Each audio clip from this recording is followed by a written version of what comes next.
liberty, and justice for all. Okay. Now, we have a consent calendar tonight with 7 sets of minutes from previous meetings.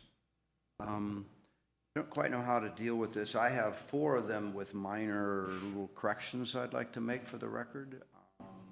Some of us need to abstain from some of the meetings.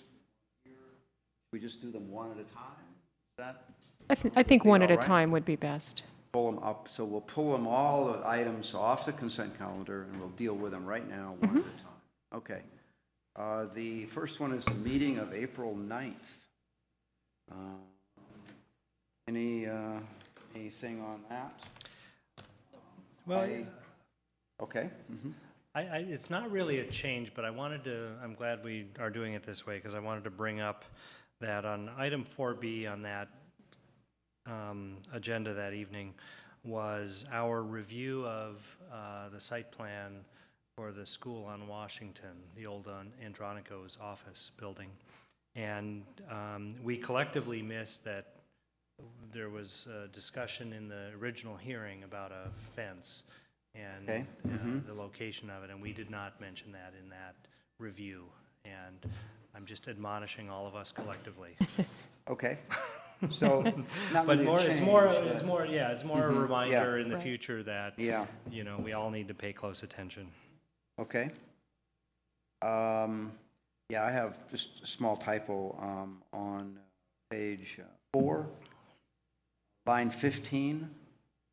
It says, refers to this afternoon, and I think the transcriber missed something there. Would be the meeting, or at this meeting, I think would be Oh. better. And Doug, I might propose that we maybe just go through all of Yeah. these one at a time, note if there are any Right. abstentions, and then we can do Okay. one blanket Okay. vote. The next one then is April 23rd. There. Just one small item on the top of page 8. There's a reference to comment from Audi's, and I'm Yep, presuming that meant Mr. Audis. I think Bob Otis. I had the Yeah. same notation, okay? The next one is May 14th. I will have to abstain from that one. Wasn't here. The next one is May 28th, I will abstain from May 28th. okay? And just going backwards, Nick was absent on the 9th of April, so he'll be abstaining on that one. On May 28th, page 3, line 3, the word missing, I think it should be, Chair Donaldson agreed with conditioning the garage 16 feet back from the property line. Otherwise, the sentence didn't make sense. So add the word garage. The next one, June 11th. Nothing there. And everyone absent. The next That's one, June 25th. I will abstain. Okay. And had no, and the next one, June. Wait, June 25th, top of page 5, and this one was one of those great Freudian slips. It says that I was inclined to improve the design review, and I think I was merely inclined to approve it. Approve. That's a great one. That's a great one. All right, and the last one, July 9th.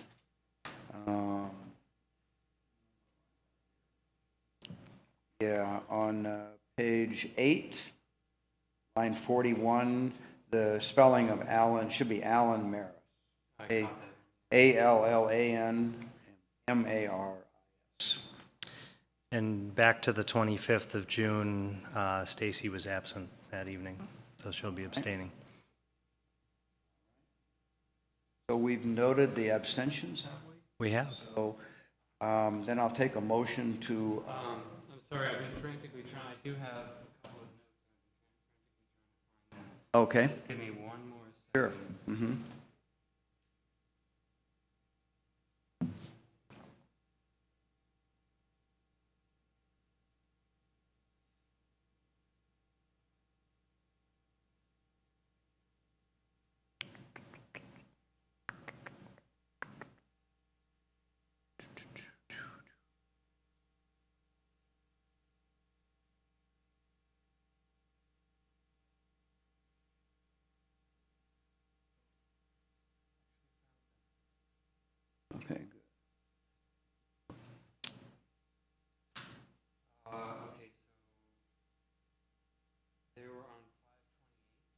Okay.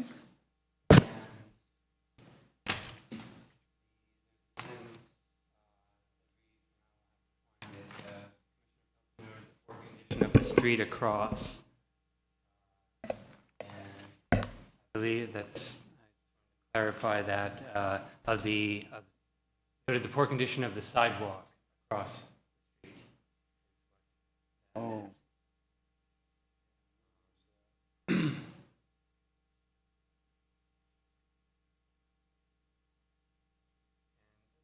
Also, let me find that.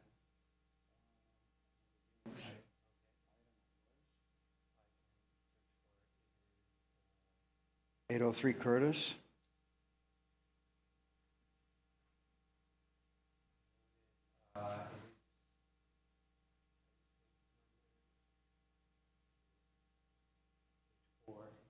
Oh, it would have been Hillside. I remember the discussion. The one on Hillside where we had that encroachment into the city right away. On the page. Mm-hmm.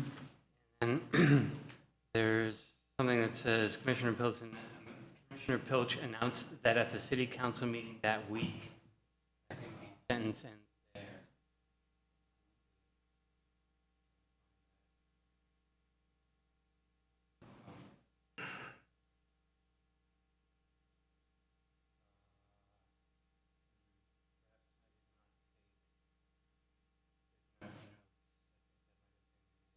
Oh.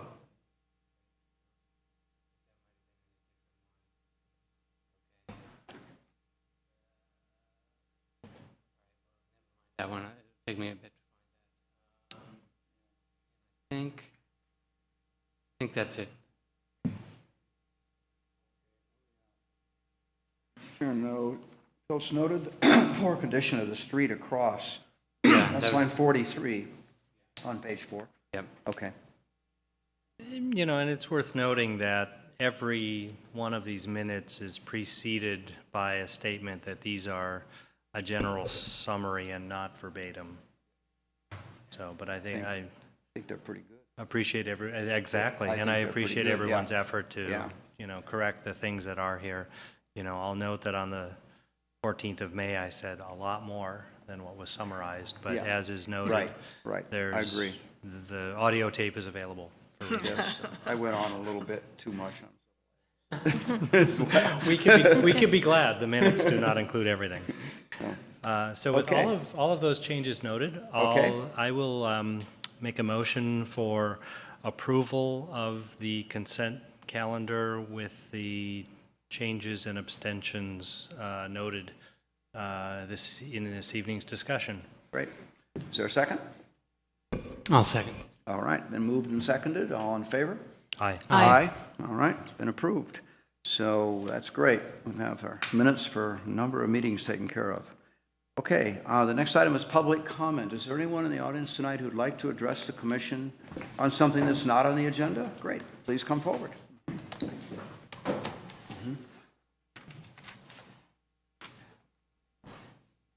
Good evening. Hi. I'm Reverend Kevin Omi from Sycamore Church in El Cerrito. I'm also an Albany resident, and I am also a member of the Diverse Housing Working Group. Great. Would it be helpful for me to reintroduce that group? Or should I move forward?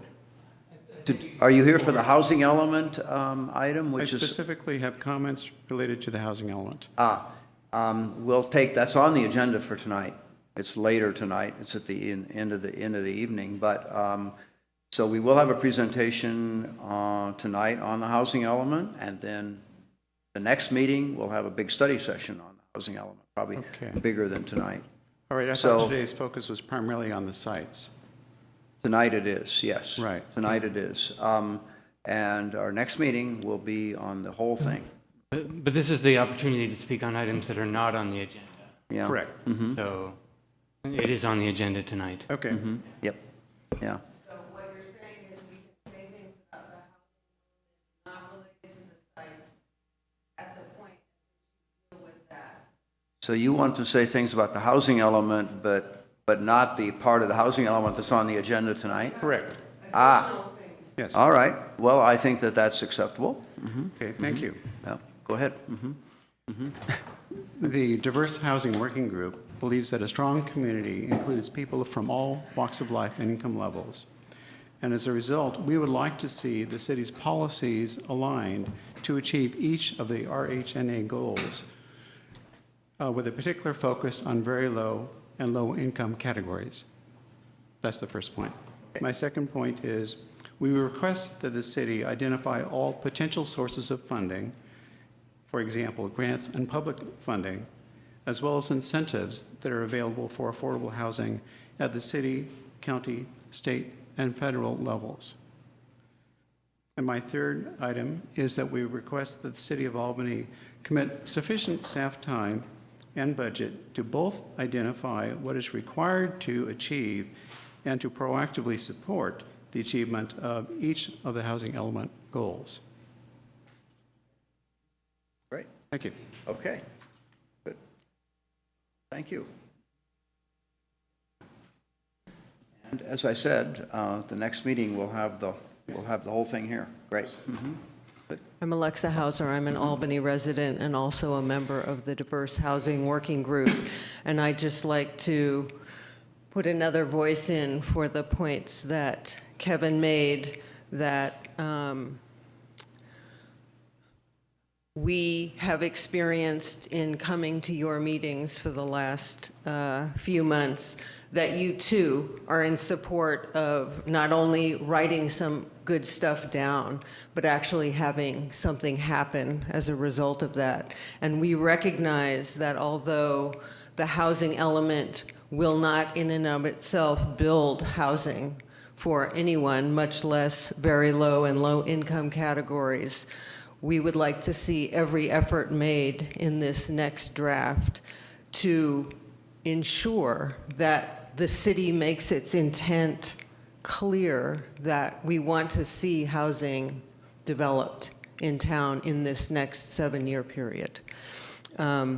So because DOG believes that a strong community includes people from all walks of life and income levels, we are advocating for the implementation of the RHNA goals and every effort on the part of the city to make that happen. And this working group will continue to work alongside of you and in addition to you through the next 7 years to make sure that housing changes in Albany and there are more diverse housing resources available. Thank you. Thank you. Hi, Catherine Sutton, Albany resident, also a member of the Diverse Housing Working Group. Here to commend you for everything you've done and to support what my two compatriots just said. And I know that it's going against the trend to talk about having lower cost housing, but it's exceptionally important that we do, so that the people who work in Albany, as well as the people who live in Albany, can live here without undue hardship. Thank you. Great, good, thank you. Okay, anyone else like to address the commission on the public comment portion of the agenda? Seeing no one, then I'll close that hearing and move on to ongoing business. So the first item tonight is a conditional use permit and parking exception for Alpha College Prep, a new establishment that's proposed to go in at 1471 Solano Avenue of the Supercut site. Do we have a staff report? Yes. Good evening. Before you tonight is a request for conditional use permit and parking exception for Alpha College Prep at 1471 Solano Avenue. The subject lot is 5,691 square feet with an existing 5,651 square foot building. The property was built in 1960. At this time, the property contains 3 addresses, including 1471, 1475, and 1477 Solano Avenue. You may be familiar with the businesses located at the street level, which includes Supercuts and Renee's Place restaurant. The space that you are reviewing this evening, 1471 Solano Avenue, is located on the 2nd floor of the building and is approximately 2,200 square feet in area. Previously, this space was used by a software company. Right now, the applicant is proposing to lease the space and offer tutoring services throughout the week, Monday through Thursday, 3 p.m. to 10 p.m., and Saturday and Sunday from 9 a.m. to 5 p.m. Weekday tutoring services will be limited to 10 students at a time, and the weekend services may have up to 30 students. Services offered include private tutoring, homework help, and SAT preparation. Because the enrollment varies, the parking requirements are slightly different for Monday through Friday, and then also Saturday and Sunday. So for the weekday offerings, there's a requirement of 4 spaces based on the enrollment of 10 students. And on the weekends, there is a parking requirement of 7 spaces based on the 30-student enrollment. 2 off-street parking spaces are provided behind the building. However, an exception is required for 2 spaces during the week and then 5 spaces on the weekend. So I went out last week on September 3rd at 3 p.m. and then again Saturday morning at 9 a.m. to count parking within 500 feet of the subject site. You had in your staff report the parking survey from Wednesday, September 3rd at 3 o'clock, which showed that there was 30% on-street availability within 500 feet of the site, so a fair, reasonable amount of supply available. Saturday, it's a little bit different. First thing in the morning, there was upwards of 53% on-street availability. In fact, I took pictures. You can see there's an abundance of available parking across the street from the subject site, on the next block.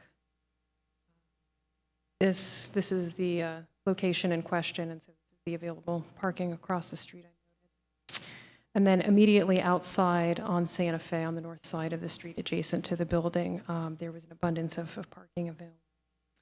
And with that, this would be a great use to have in Albany, given that people move here for the schools. This would, I think, be a well-utilized business. And with that, we support the application and encourage you to take action this evening. The applicant is here. Questions?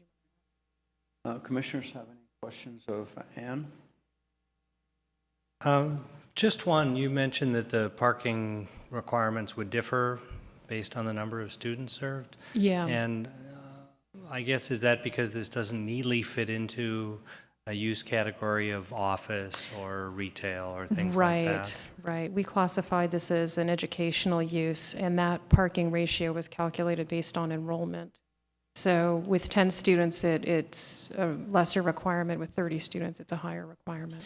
Do you know how it would compare if it were a straight office use? I believe office use is 1 per 400, so it would actually be kind of in a comparable range. You'd still be looking at an exception because there's only 2 off-street parking spaces, 2,200 square foot shell.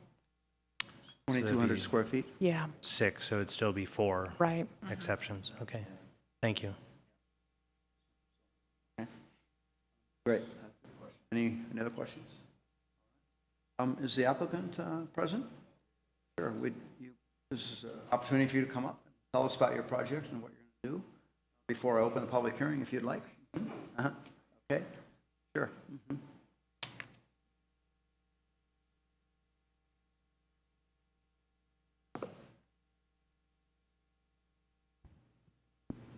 Hi. Hi. My name is Jennifer Palumbo, and I'm representing Alpha College Prep. Okay. We've been planning for months, and we really hope that our application will be approved because we have our career educators who I've been teaching for over 10 years, and so have these 2 gentlemen. And we found each other at another tutoring center and decided that we were going to create one that was better than one that we had ever worked at. I've also worked in the public schools, and so I know a lot of the challenges that all the different sectors have, and we love what we do, and so we decided to build something here in Albany because, as you said, the schools are a lot of the reason people move here, and we love what we do, and we hope to be a part of the community and serve the local schools. You have any questions for me? I have a question. So Okay. what is the average age of the students that you will be serving? We will be serving high school kids primarily, though we will open up probably a homework help for middle school as well. But we'll take anybody who wants to be tutored. So it could be that a lot of your students will be walking to the site. Exactly. They won't We hope so. necessarily need to be dropped off by Right. mom and We dad. hope so. Okay. So if I'd had you, I could have raised my SAT scores by Absolutely. 200 points. I just went in and took the exam. That's what we did then. Well, you must have done Never okay. knew anything about it. Doug, I those studied days are long religiously, to be Those gone. are long gone. So I guess it's appropriate because Yeah. I've been studying the SAT since I was 13. Yeah, wow. Any other questions? Good. Yeah, thanks for your complete application. I had a very good description of Thank what you. your project is and what you intend to do. And not much architecture involved here. No, just paint. That's why Great. I'm covered in paint. So. Okay, good, thank you. All right, I'd like to open the public hearing. Is there anyone in the audience who'd like to address the commission on this item? Yes. Alexa Hauser again. I want to speak in favor of this project. It seems like a great business that fits well with the kinds of things that we want in Albany. And I was going to have the same question or suggestion that Stacy raised, which is just, it seems like these are going to be mostly high school students, and certainly there are some high school students with cars, but we're a small town, so it's pretty easy to get to this location, centrally located, without a car. And I would encourage you not to use the lack of parking spaces as a reason to deny this application. Thank you. Thank you. Is there anyone else who'd like to address the commission on this item? Okay, seeing no one, I'll close the public hearing and bring it back to the commission. Who would like to start? I can start. Sure, Nick. So, kind of a question and a statement for staff. Because of the change in use, that triggers the need for analyzing the parking requirements. But there was a business there before, and people were obviously parking to work at that business. I just wanted to note that. And I do note that in the conditions of approval, staff has said that the applicant will install bicycle racks, and that's great. I know that it's a slightly underserved area for bicycle racks, and so that will mitigate the need for car parking. And I am also in favor of this project, and that's it for my comments. Sure. I'm assuming that the population that you'll be serving is mostly Albany and Berkeley students, and so my hope, and I would encourage parents to send their kids and let them walk there, because I have a feeling they'll be more focused if they've had a little exercise before they sit down. Students from El Cerrito and maybe a little bit further will probably be dropped off, and so I'm imagining that there would be kind of a larger population that would be served. So it seems to me reasonable to ask for the exception for the number of spaces they're being asked for, with the assumption that not every child will be dropped off. And I should have asked how long a tutoring session goes, but if it's in a cycle of an hour or 2 hours or a certain period of time. Schedule hour or hour. Okay. But the classes. So just for TV, the response was hour to hour and a half, and possibly 3 hours on the weekend, but I'm assuming there would be a changeover, and so there might be a wave of cars coming and going, but it wouldn't be for long periods of time. So I'm willing to approve the application. Comments? Well, I'm mostly in agreement with everything that's been discussed already. I think the use serves a generally non-driving population. There's ample street parking, as was illustrated by the parking survey that staff prepared, so I'm inclined to approve this.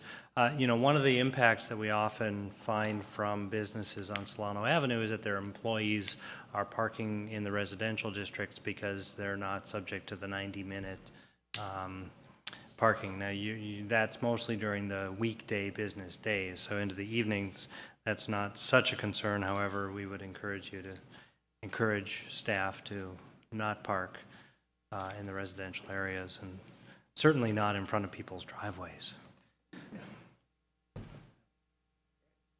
All right, so let's see, I think this is a good project. I think it should go forward. I think that you should encourage your students to walk or ride their bicycles, and I think that there's reasons for doing that, and I'd leave that to you to do that, but you could put up signs or something like to that effect. I'll defer to Nick on the adequacy of the bike racks, but I would say that if you get more demand for bike racks, encourage kids to either bring them upstairs if they will, or jump for another bike rack or two out in front of the building or on the little bulb out there. I think there's spaces, if I'm not right. I think it could be done. Yeah. I think that there's spaces to put bike racks in there, and you can work with strollers and rollers, I imagine, to get assistance on that if necessary. The other thing I noticed in your application was a brief reference to the possibility of a mural on the side of the building. I was formerly a member of the Arts Committee. I think that'd be a really welcome suggestion. We had actually looked at that site more than once without a positive response from the occupants of the building or the owner or whoever. So I was thrilled to see that little reference in there. And you'd have to go through the Arts Committee and get a nice muralist and do a nice design. It's a perfect spot for one, and I know the Arts Committee would really encourage it, and I would encourage you to move forward with that idea too. Okay. So with that, I'll accept a motion.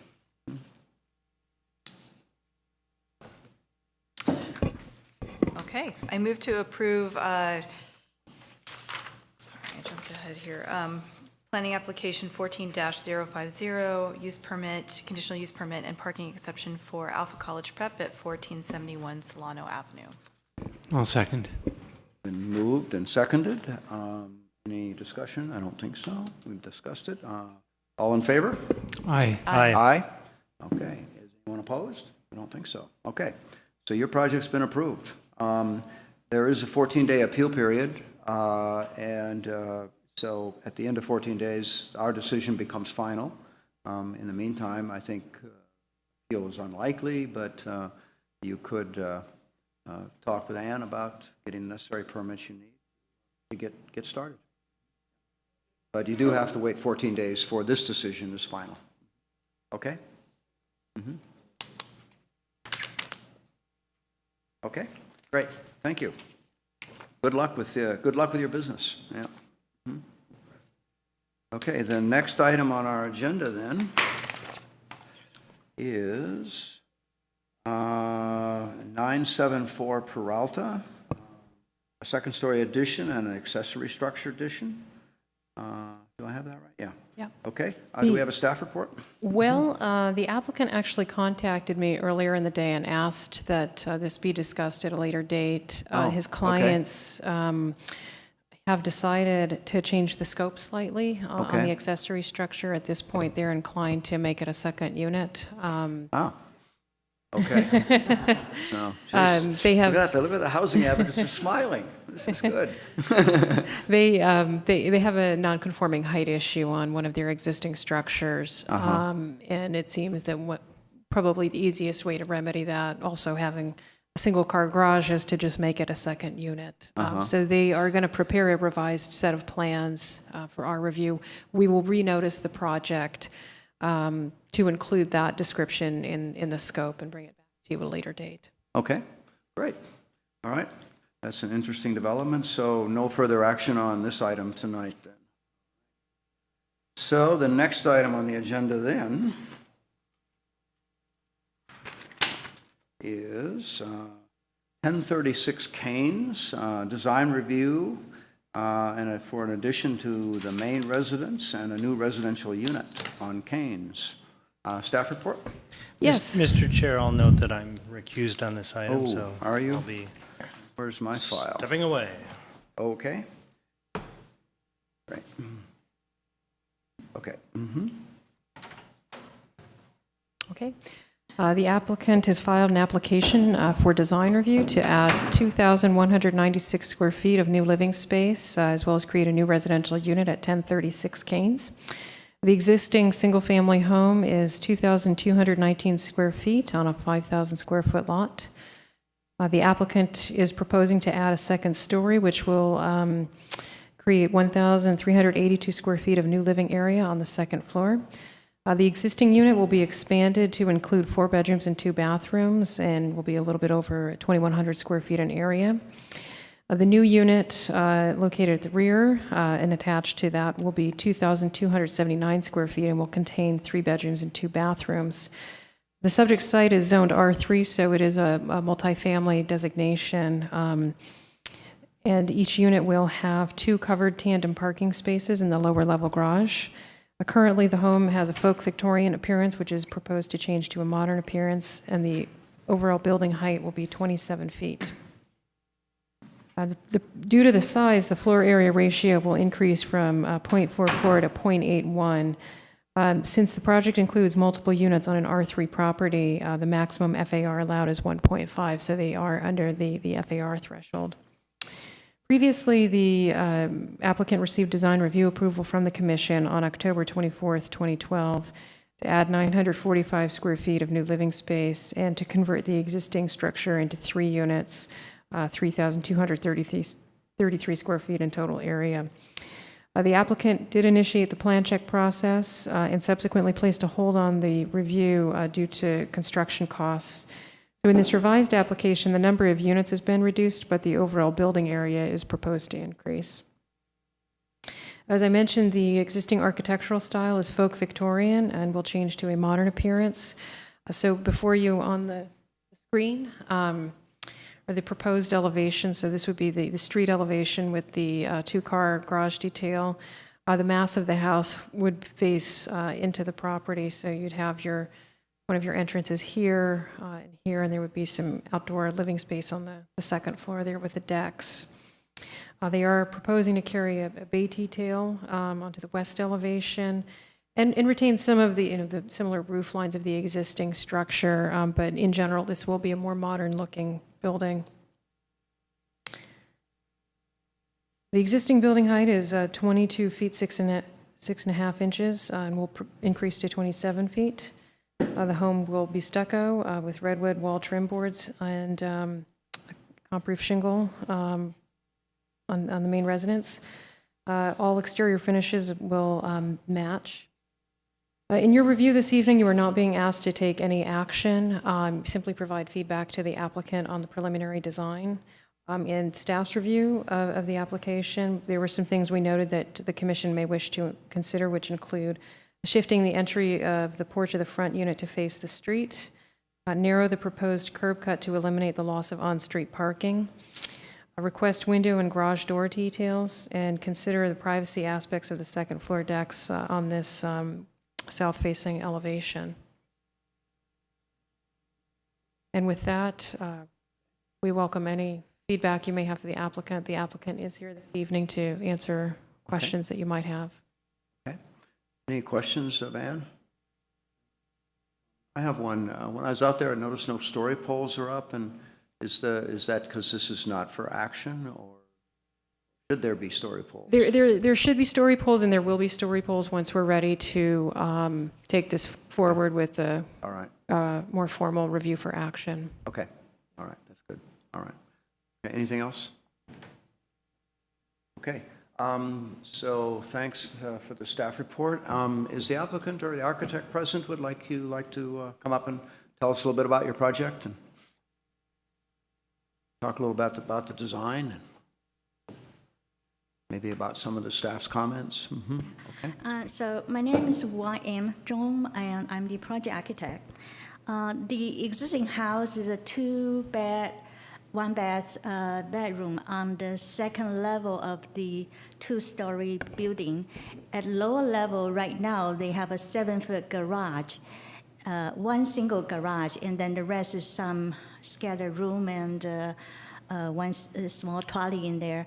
The slab of the existing garage is very low, very close to the ground. So we propose to raise the whole building about 30 inches higher, and to make the garage more comfortable. So we're going to have 8-foot garage ceiling high, and the garage slab is going to be 1 foot higher from the grade. And the existing house, almost 2/3 will be preserved. We try to do not too much envelope change, except the southeast corner of the house. On the second floor at that corner, we're going to have the living room come out a little bit bigger, and then at the ground floor, we're going to have entry and the stairway leading to the second floor. So that's the existing house remodel for the first unit. And the second unit will be at the rear of the lot. So that will be complete new construction with 2-story too. And that unit shall have a 9-foot ceiling for each level, and the 3-bedroom on the second floor. Ground floor shall have living room, kitchen, family room. And the entry, as you see, shall facing the front. The south side shall have living and master bedroom. So we kind of generate an internal courtyard at the center of the lot for shared community garden. And the front units enter from the south side. We thought it's more into the community before they enter into the building. The reason why we did submit another scheme previously, which is Ann mentioned 2012. Actually, that was also 2 unit, not 3 unit. Yeah, so that still the same 2 unit. And the reason why owner like to change is he realized that actually we can preserve more existing building. The previous scheme in 2012, we only have 1/3 of the existing house left. Most are demolished and to get more high, more volume of the building itself, and for the new construction. But for this scheme, we can preserve about actually 2/3 of the existing house, except the south east corner. We come out and break out into the side yard, and at the same time we can have indoor parking instead outdoor parking, as previously submitted.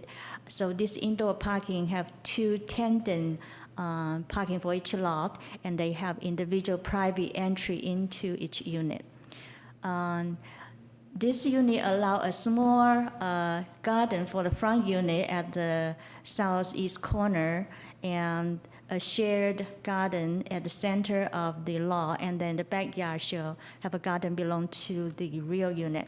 So there will be path from the south side leading to the rear unit, and we do need to cut the street curb wider because we're going to have 2 garage door facing the street, and have to have a decent kind of back out space, turning back out space. We can maybe shrink a little bit more, but maybe not to 9, maybe around 10 or maybe 12 feet if that's what the commission wishes. But in general, we can also have paver if you prefer to break up that concrete look. And well, that's in general what we plan to do. Yeah, any question you can. Yeah. Thank you. Any questions? Yes, I had a couple questions about materials or Yeah. what your vision is, and so I can understand what I'm looking at. The main house is planned to be stucco, is that correct? Yeah, yeah, we plan to have the stucco as the whole house. Yeah, right now it's asphalt. The asbestos siding. So definitely that has to be gone. On the existing? Yes, Yeah. it's asbestos siding. Yeah. Mm-hmm. And then the horizontal elements that are over some of the windows and over the garage doors, are those trellises or are those stucco details that are? Okay, yeah, garage door, yeah. Okay, yeah, there, because we try to preserve the bay window up there, that's existing bay window, and, but the bay window was positioned in a way it's not really have some center or whatever relation with the lower floor. So in order to create 2 garage door that work with this position of the bay window, I thought to have that cantilever out kind of eave a shallow eave, like 2 feet out or 3 feet, 2 or 3 feet out eave to break up too, so you don't feel that position of the garage door and the bay window. Yeah. And are you thinking that that's stucco or is that wood? Oh, Is it- it's also going to be a granite rooftop, so create some shade there. It's covered Okay. roofing. And Okay. then there's a redwood trim fascia, and then has some wood cobalt at the bottom to support that. Okay. Yeah. Okay. That's actually very helpful. And then up in the gables, it looks like there's a detail where the windows will look out through a piece of structure or through a piece of, and I'm just curious if the plan is for that to be stucco or if the shape that's in front of the window in the gable. The gable here, we can have different colors, stucco or wood siding. I mean, we're still pondering, but if commission has special opinion, you can either go with wood panel or stucco at top to make variation there. But can be different kind of texture, stucco color, or yeah, Okay, to have some variation. Yeah. thank you. Okay. Any other questions, Nick? Have any? Okay. Great, thank you. If we have other questions, we may ask you to come back as we move forward. Is there anyone in the audience who'd like to address the commission? I'll open the public hearing on this item, 1036 Kains. Sure.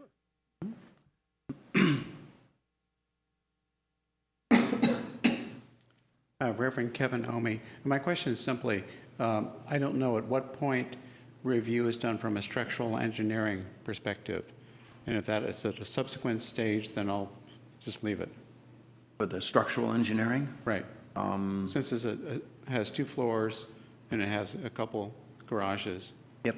And, yeah, we'll have to conform with the current building codes, so we know that. And then after, if we approve the design, then they go through the whole plan check process.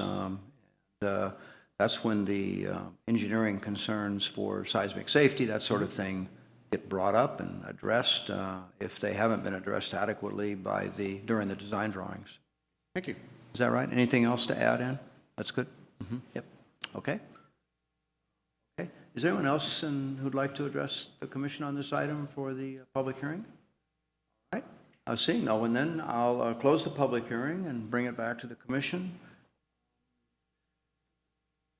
Stacy, you're the architect. You're the only architect here right now, so why don't you And I you start. apologize, I'm flying without my computer and my notes, so I'm bringing this back up from memory. Yeah. I think this is a great lot to develop and add a second unit, so I think that the project in general is a good project and will benefit Albany. I thought it was interesting, the use of the courtyard in the middle to allow more light and more access to windows. So in general, I think that the floor plan and the organization of the spaces seems to work. I'd be curious to know what the neighbors think and how they feel the relationship of the building will work with, oh, thank you. So I was curious to see if any neighbors were going to show up tonight and have an opinion about the relationship of their buildings to the property. My only concern would be in ensuring that the quality of the materials moving forward, it's a good quality construction. There is a lot of stucco, which is common in this area. We have a lot of stucco houses. In this case, because it's such a large building, I could see some of the accent pieces not being stucco or being trimmed in wood, or I just want to make sure that it's not very flat stucco with vinyl windows, and I think that some of the details that you're putting in are good details. I understand the horizontal break between the bay window and the garage doors.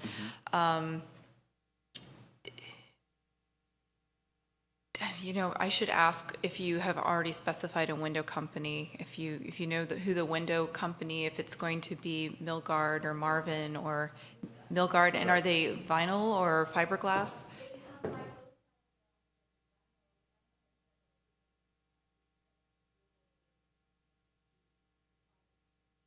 So it's interesting, and I know I've mentioned this before, but I worked on a project recently where we had to bring on a historical architect to do a report of the existing structure, and it was Jerry Holland, who's based here in Albany, and she had strongly recommended going with fiberglass windows because of the clean detailing, and they're paintable down the road, so if you want to change the color. So I would encourage you to maybe consider the mill guard the fiberglass, but the integrity line at Marvin also is a good fiberglass window, and sometimes they're cost comparable. So when you're moving forward with your construction details, that might be of interest to your clients to go and see what those look like. The language of the building is changing, and it's not quite modern, and it's not quite because of the way the windows are divided, and it still has the proportion of the kind of Victorian bungalow, I think. And I like that you're using the taller windows and that you've got them divided at the top. You know, it's interesting. I think it's one of those things where it could actually be a really beautiful project, or it could also, if it's not good quality materials, it could go in a funny direction. And so I would love to know what colors you're thinking of. You're prepared. There's a color board. I think, is this the same colors we looked at before? It's similar skin. Yeah.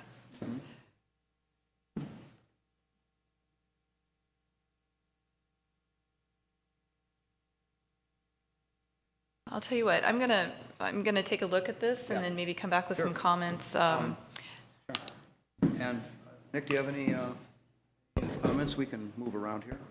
Okay. No, I just would second the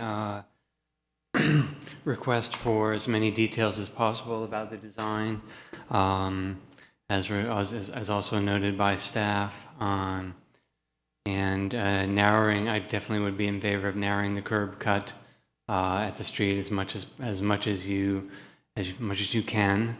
And I haven't actually taken a close look at the second floor decks to see what the issues might be there.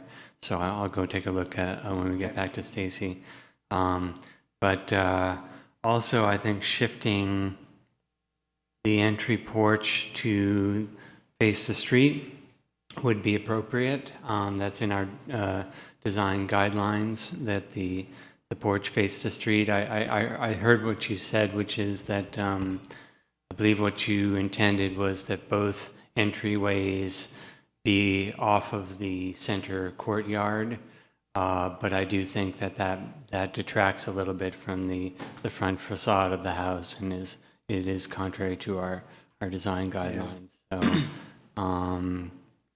yeah, that's all I have for now. Just to reiterate what staff has brought up. Let me take a look at the decks. Okay. All right. Yeah, I had issues about the entry porches not facing the street at all, but the entrance being somewhat invisible or hard to find from the sidewalk. And I wanted to see a discussion of that tonight and provide some feedback to you. Possibly the back unit might be okay. I like the courtyard, the garden there. I like the courtyard idea you've made of having the building U-shaped around it. I think that'll be a nice space. And I'm not so concerned about the entry porch for that unit being in the back and not really visible from the street. And I'm not sure how it could be made that way anyway, without a big change in the design. The one for the front unit, I think I would agree that we should see that from the street. And I don't know what you would do. You might be able to flop Not sure if you could swap the office down there with the stairwell and make that work or not. Might. Not sure, but I think I'd like to see you work around with some drawing, some modifications, so that we will see at least the entry for one unit from the sidewalk and facing the sidewalk. And I think that is a pretty important item in our design guidelines and something that we talk about frequently and make exceptions for sometimes. But it bothered me that both of these units would be in the side yard entry. It's a narrow side yard. There's nothing in the side yard that even highlights the pedestrian access to the house.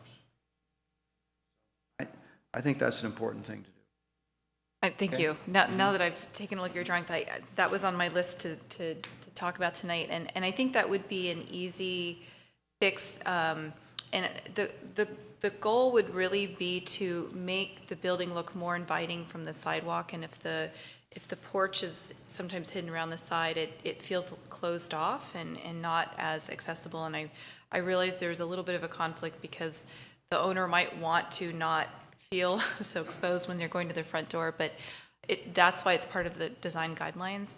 It could be that the door is on the side, but there's something engaging on the front of the building that makes it feel like that's the front porch. So a little bit of a roof line or a little bit of a detail that makes it feel like it's not just garage doors on the front, but that there is a porch right there. I don't think you have to redesign the entire entry necessarily. Another comment I have, I'm sorry, I took over. Go right ahead.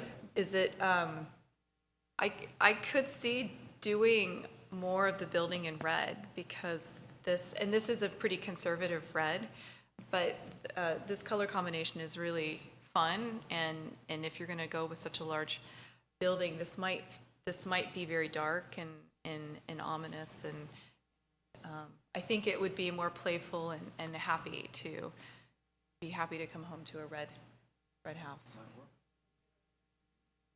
Good. So, interrupted you. You were. No. I also agree about the curb cut. We recently had a discussion where there were a larger door system on a residence, and there was a discussion about the street tree that happened to be in the way, and they were going to remove the street tree to make the cuts wider. And in this case, it prompted a discussion with us about, do we really need as wide a curb cut? And it seems friendlier to the street to not have so much pavement. And I realize you offered to pave that in pavers as opposed to concrete, but I would advocate for maybe a smaller curb cut and allows maybe a second street tree or a first street tree to go in. One of your street trees is dying or not doing very well at all, and probably should be replaced. It'll add to the property. My thoughts about the parking space are that I think you should go out there and measure closely between other curb cuts on either side of you and work out curb cut arrangement that won't lose a parking space, that won't lose a street space. Street parking is a premium on that street, I think. It's normally parked up when I've been down that block. It was the day when I was pretty close to it in the middle of the day when I was visiting.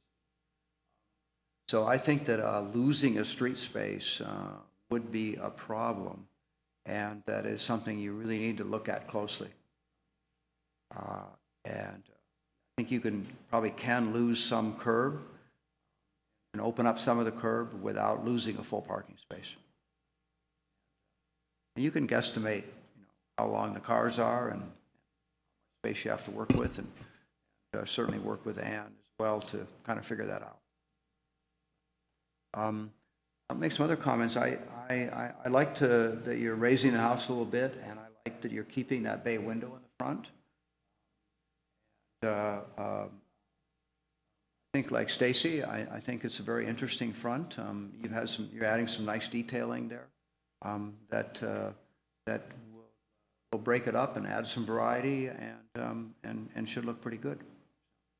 I'd also ask that you put up story poles, because you're going to be covering a much larger proportion of the lot than is covered now, and we want that notice to go out to the public.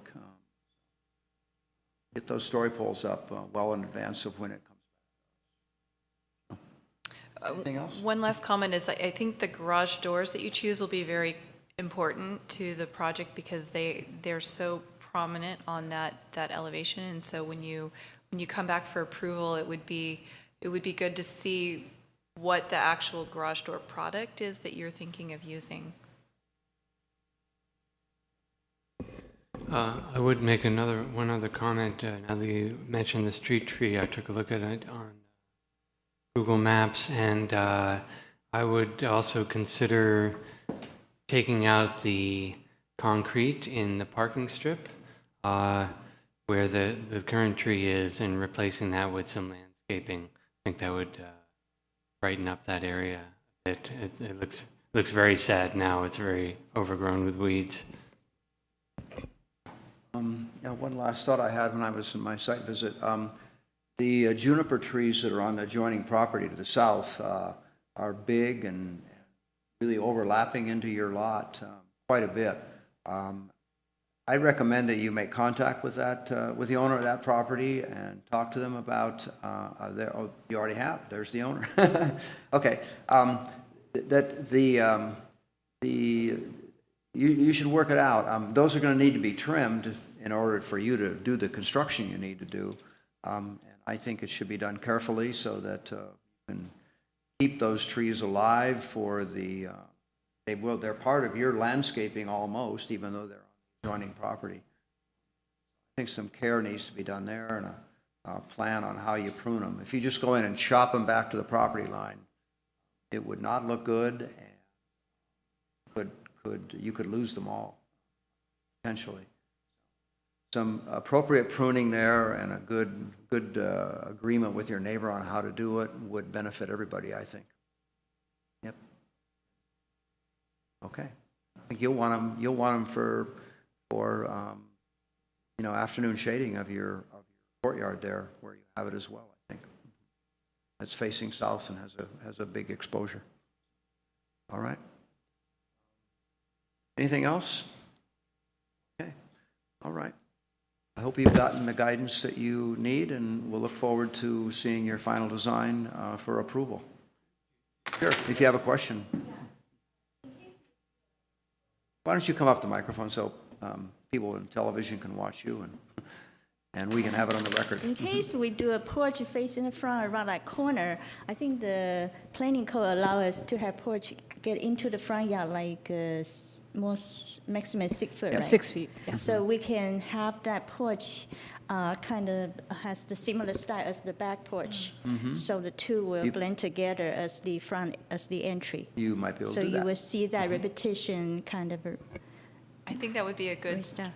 Yeah. Yep, a I good think that'd be design good. solution. So around the corner, you mentioned if necessary, we can just go in around the corner, but you can sense that porch is there. Yes. Okay. Yep, that might be fine. That's good.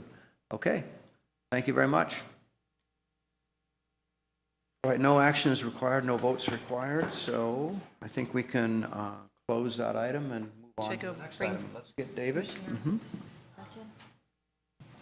right, are we okay here? Where are we? Oh, yeah.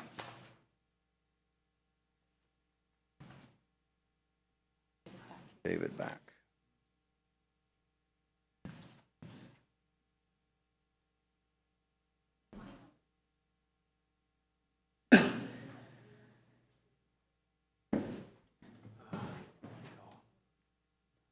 Right.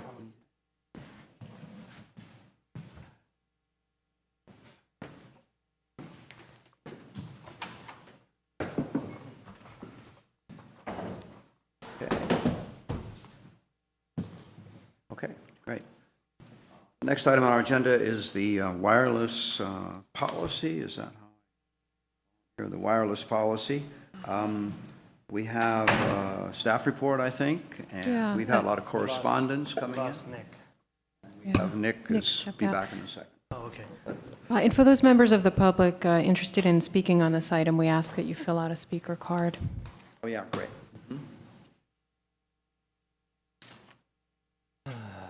Thank you for sharing. Sure.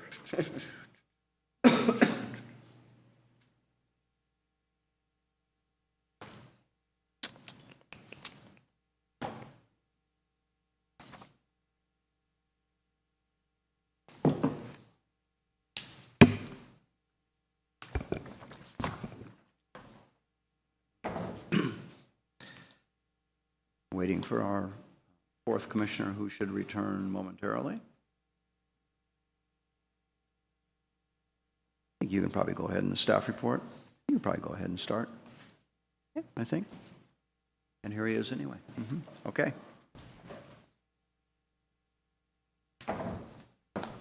Before you this evening is a draft resolution with red line changes to the city's wireless ordinance. Previously, the Planning and Zoning Commission reviewed the ordinance at its May 14th hearing earlier this year. At that time, the commission had the following additional changes to be included. You decided that you wanted to continue the prohibition of wireless facilities in residential districts and school facilities, though make an exception to Albany Hill. Maintain the current height regulations and continue to allow a 10-foot additional height extension above the maximum height limitations for the base zoning district. And in the CMX zone, allow up to 25 feet additional height for exceptional design, with the commission determining standards for exceptional design in their review. Relax the screening requirements to not be mandatory for all wireless facilities. Encourage co-location at existing conforming facilities. And allow the Albany Unified School District to install facilities at their discretion through the division of the state architect. So with those changes, we also received advice from our legal counsel to include a provision stating that the application submittal requirements, which are currently codified, be established by council ordinance and amended from time to time. That authority would rest with the city council via a resolution procedure.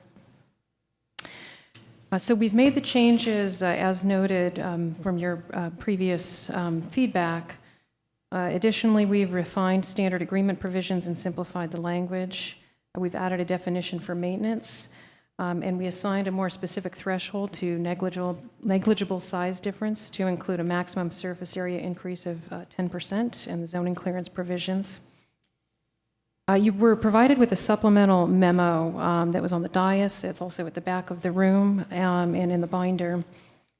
There were two additional changes based on the advice of our legal counsel this afternoon. The first change strikes the language exempting facilities subject to the division of the state architect. So originally you had proposed that the school district be exempt. The city attorney has advised us that we cannot include the language in the draft ordinance as we had thought. He indicated that only uses which are academic in nature can be exempted, and that other uses would be subject to the local zoning requirements. So we've simply stricken that out. We've still made exceptions for University of California, State of California, and federally owned property. The second change, which is more minor in nature, is a simple formatting change in section 2020-100C of the draft ordinance. When typing it, it went to an autocorrect. We've simply changed it to be section C with subsections 1 through 5. Oh, I see. Pretty minor. So that's contained in a supplemental memo. You also have a draft copy of the revised ordinance with those changes. There were two formal letters that were received, which are also in the back of the room in the binder, and they were emailed to you on the dais, so on and so forth. And we received one email before the meeting this evening, which we distributed for you. With that, we recommend that you adopt Resolution 2014-06 and forward a recommendation to the City Council to adopt amendments to the city's wireless ordinance. Okay. Any questions of Ann? So I imagine we'll have more questions. We'll probably want to go through the whole thing almost page by page. So at some, but we'll do that later. Okay. So I think no questions right now. Then I'll open the public hearing. Is that appropriate? Yeah. Okay. The first three speakers, Robert Lieber, Sarah Sunstein, and Ed Fields. Okay.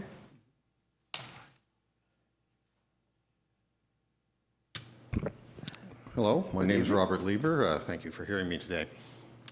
I'm an Albany resident. I'd like you to remember that this ordinance came about after, in 2004, when they tried to place a tower on the schools. The citizens were not for that. There was widespread opposition to that, and it was not done. I'd also like to point out that while this ordinance has been in place, we have expanded 2 cell sites on San Pablo. We've added a cell site at the racetrack. We've added a new cell site at Solano.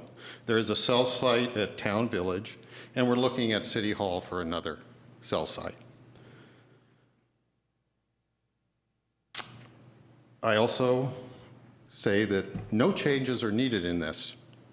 Obviously, any cell site can be built here that the City Council and the Commission wants. What the ordinance does is it protects the city citizens and the city of Albany and gives it options.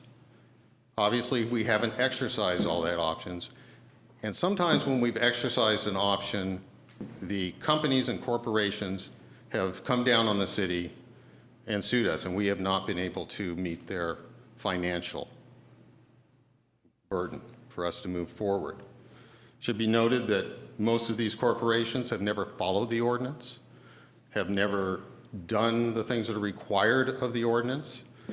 So our response to that looks to be just to remove anything they don't like. The CDC last month put out its first warning about RF radiation, radio frequency. It was a pretty strong warning, a health warning. Within a month, the corporations had bombarded them so bad that they took it down from their site. Now, I know that you can't consider health, but it's there.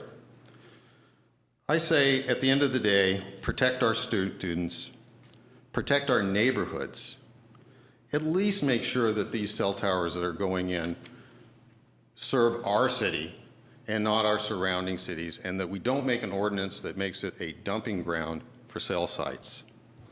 Would you want one next to your house? I certainly don't go to Sunnyside Cafe or those businesses anymore because I know what's coming there.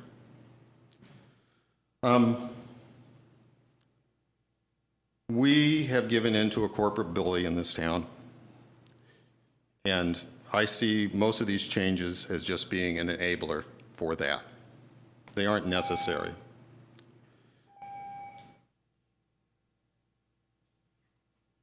Serve Albany, please. Thank you. Okay. The next speaker?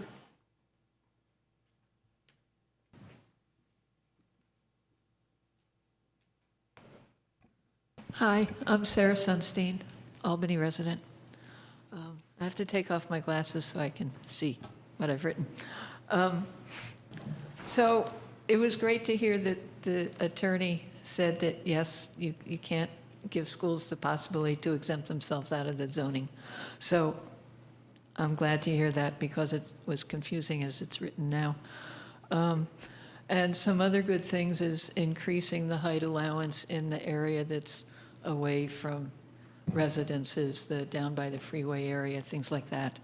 And that it continues to restrict, not allow the cell towers in residential neighborhoods is really important. And I see that Verizon has sent a letter saying, oh, but we need to do that. Albany's 1 square mile. How many antennas do we need? I also appreciate the little insertion of that the existing towers could have more co-located if it's conforming. You know, if they're adding more to non-conforming at whatever number that is on San Pablo, it's like, why? It's already non-conforming. We're going to make it more non-conforming? Makes no sense. Anyway, so things that I see not in there is if there's modification of existing towers, it looks like you're only looking at design and size and nothing about the amount of radiation. That has to be in there.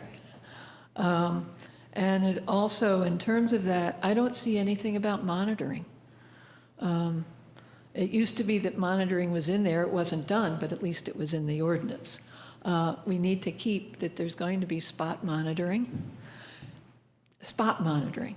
The companies have to put money into the bank to pay for the monitoring. They do not hire their own monitors. We hire monitors. The only thing I saw in the draft, and it was in section H, number E, letter E, that if someone believes the radiation is not in compliance with the FCC, then blah, blah, blah has to happen. But there's nothing about monitoring. Put that back in. What's the other thing?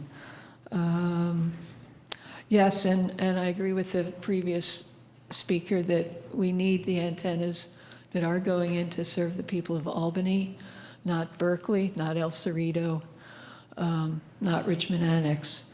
It needs to serve Albany. The ordinance regulations from the city are for the people of Albany, not for corporations. Thank you.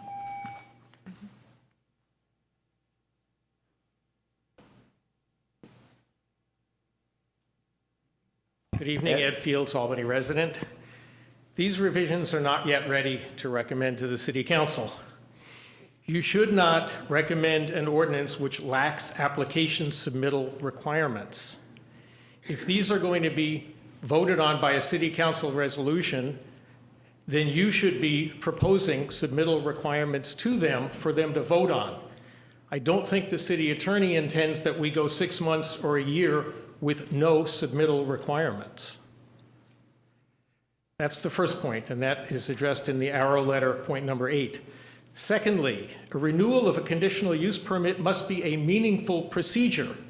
The zoning clearance section, which that seems to refers renewals to that section, doesn't talk about renewals.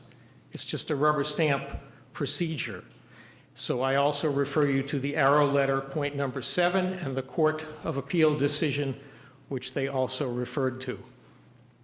Another point is cell sites that abut residential districts, we say they should be set back from the property line a minimum of 50 feet.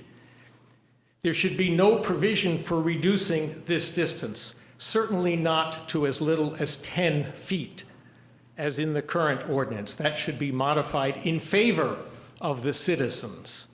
And I will talk about health. These are 6,000 watt antennas. I live on the west side of Kains. I don't want one 10 feet from my property line. And neither should anyone else have to have one on Kains, on Adams, on the streets behind Solano Avenue. We should not let Verizon and their attorney's opinion of what the city's powers are dictate any changes in this proposed ordinance. Any changes that you discussed tonight that come from that letter should be discussed with our city attorney and discussed with the public. There should be a chance for some serious verbal and written comment on any such changes. So again, I think if you discuss that letter and anything in it, we should have additional discussion with the public. This process has taken a number of months, quite a number of months, and it shouldn't be rushed. You shouldn't put in any substantive changes at this evening without a chance for the public to review them. And I'll give you one example where you need serious public discussion, and I'll probably go over my last 10 seconds here, but the city attorney's point number 2 in this letter that we all saw tonight, renumbering from 1 to 5. I'd like to know what that renumbering is. Are they proposing to take section D? Yeah. Are they proposing to take Section D and include that in there? That doesn't belong there. You guys figure it out. That belongs in definitions of the zoning code under 20.08020. That's where the definition of maintenance belongs. It doesn't belong in the middle of a section that talks about exempt facilities. And even if, unless I'm misunderstanding the city attorney's letter, he's suggesting that it be given one of those numbers 1 through 5 and not the letter D. Now, that's just a simple editing thing, but you need to have serious public discussion and review of all of the changes. Thank you.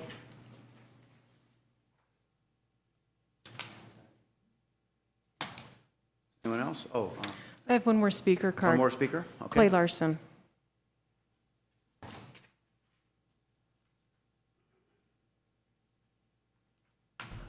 Clay Larson, Albany residents. I took a look at the proposed wireless ordinance, and I got to say I'm disappointed. You know, what staff characterizes as clarifications and simplifications, in every case, it's really a total elimination requirement. I think the extreme example of this, and Ed already pointed out this, is the complete elimination of all application submittal requirements. Now, there is language that states that this will be captured in sort of resolutions adopted by the City Council.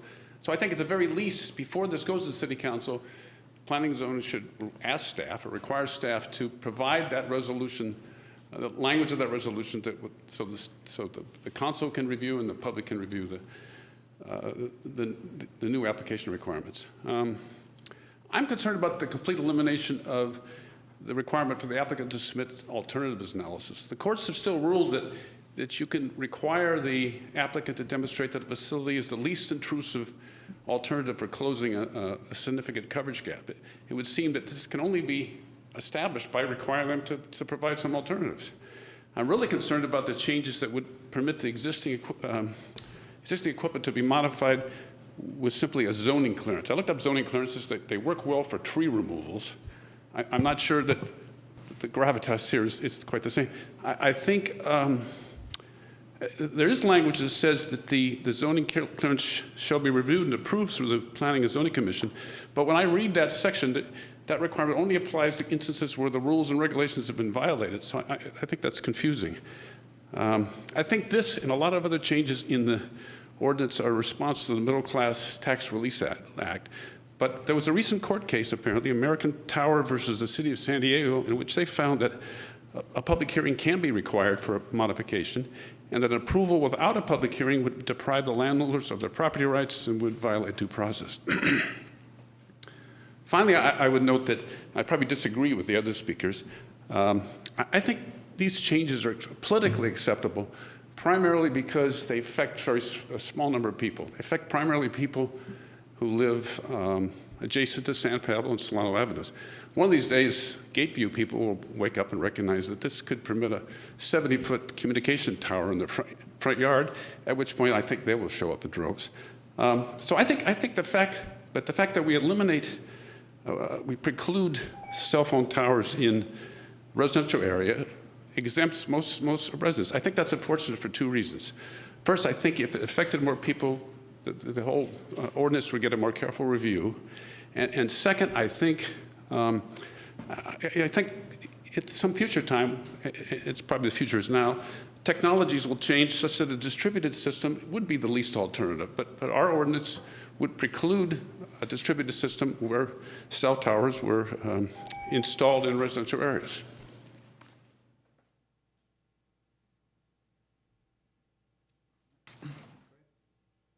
Any other speakers? No speaker cards? All right. So I'll close the discussion, the public hearing, and bring the discussion back to the commission. And let's see, where are we going to start on this? What's the best way we want to approach this, especially considering all the correspondence we have in front of us tonight? Let's see, do we want to go through the ordinance? Do we want a general discussion first about where we are? And to just focus in on certain highlights or certain notes that some of you have sections you want to get at? What's the best way to go? Who wants to start?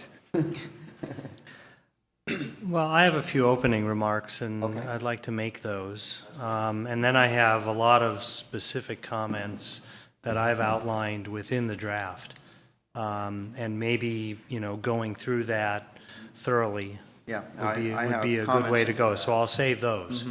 But first I want to agree with the sentiment that this is not ready for forwarding to the council tonight. That we're going to make a lot of changes, and I think those changes need to be written up and republished and then brought back to us to reconsider. So I just want to start there. We received some letters prior to the May 14th hearing, and they made a number of points, and I just want to re-review those. There was a lot of common ones made, because I think we responded to what we heard, which was the strong opposition to cell towers on schools and in parks, and that's what we wrote. I think there was some discussion that evening that led to the conclusion that because schools are regulated by the state architect's office, we wouldn't be able to make those changes.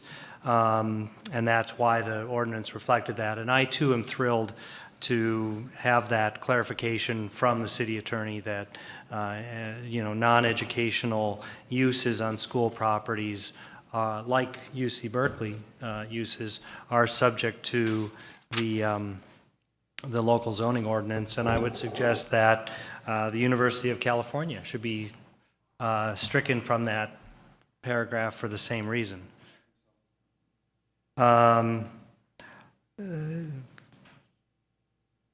The justification of cell towers on the basis of need is still a part of this ordinance. The FCC limits are still a part of this ordinance. We couldn't change that one way or the other.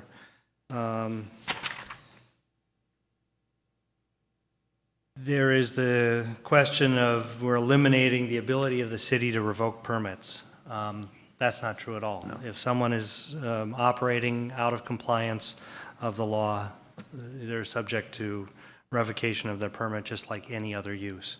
There was a discussion that co-location was continuing to be encouraged, and we've clarified that co-location is only encouraged at conforming sites. Right. If there's a non-conforming site, Would not include the monopole on San Pablo on Avenue, San for Pablo. example. Yeah. And there was a suggestion that we have a sunset clause for these non-conforming sites, and I believe there's a place within this ordinance where we could enable such a thing. There's already a discussion of a reapplication after 10 years. Right. And I think that would be the appropriate place where non-conforming sites go to a full use permit review, not just a exempt review. That noted, I just wanted to reiterate some of the things that I thought we were including in this ordinance when it left us on May 14th. That being keeping the monitoring requirements, demonstrated need, which I believe is still left in, co-location only at conforming sites, which I just mentioned, height limits, and design review, those are incorporated. Third-party review, which I felt was helpful and still required. Now that falls into the application submittal requirements. And we've heard tonight a suggestion that even though those may not be a part of this ordinance, that we document what those currently are and how we might amend those and include those with our recommendation to the City Council. And I think that's a great suggestion. Those will be able to be modified more easily, and like a building permit application, like a zoning change application, those application requirements are not spelled out in our ordinance because they're ever-changing based on technology, and appropriately, those don't need to be specifically outlined in this ordinance, but I think the current understanding of what those are should be included as it goes forward. We talked about the priorities and alternatives, and it was my understanding, our conclusion as a group was that it was okay to let those go, to remove those from the ordinance. Let's see. I'm sorry, I missed that last one. What was your last point? The Location priorities. The location priorities and the First analysis. CMX. Yes, okay. Yeah, and also the study of alternatives. At least it was in my notes. My opinion was that that wasn't so important. Yeah. Okay. David, that's very useful. I'm really glad you went back to look at your notes from May to confirm what we'd asked for, and now it's great. Thanks. So you're finished now? Yeah, that's what I wanted to start out with, and then again, I've got lots of notes Okay. on the draft. Stacy? Would you like to go first, or? I had a couple general comments about kind of history of decisions and kind of trying to remember why things had been decided. So I'm trying to remember why the submittal requirements were stricken, and I know that David just mentioned, you know, we talked about that a little bit, but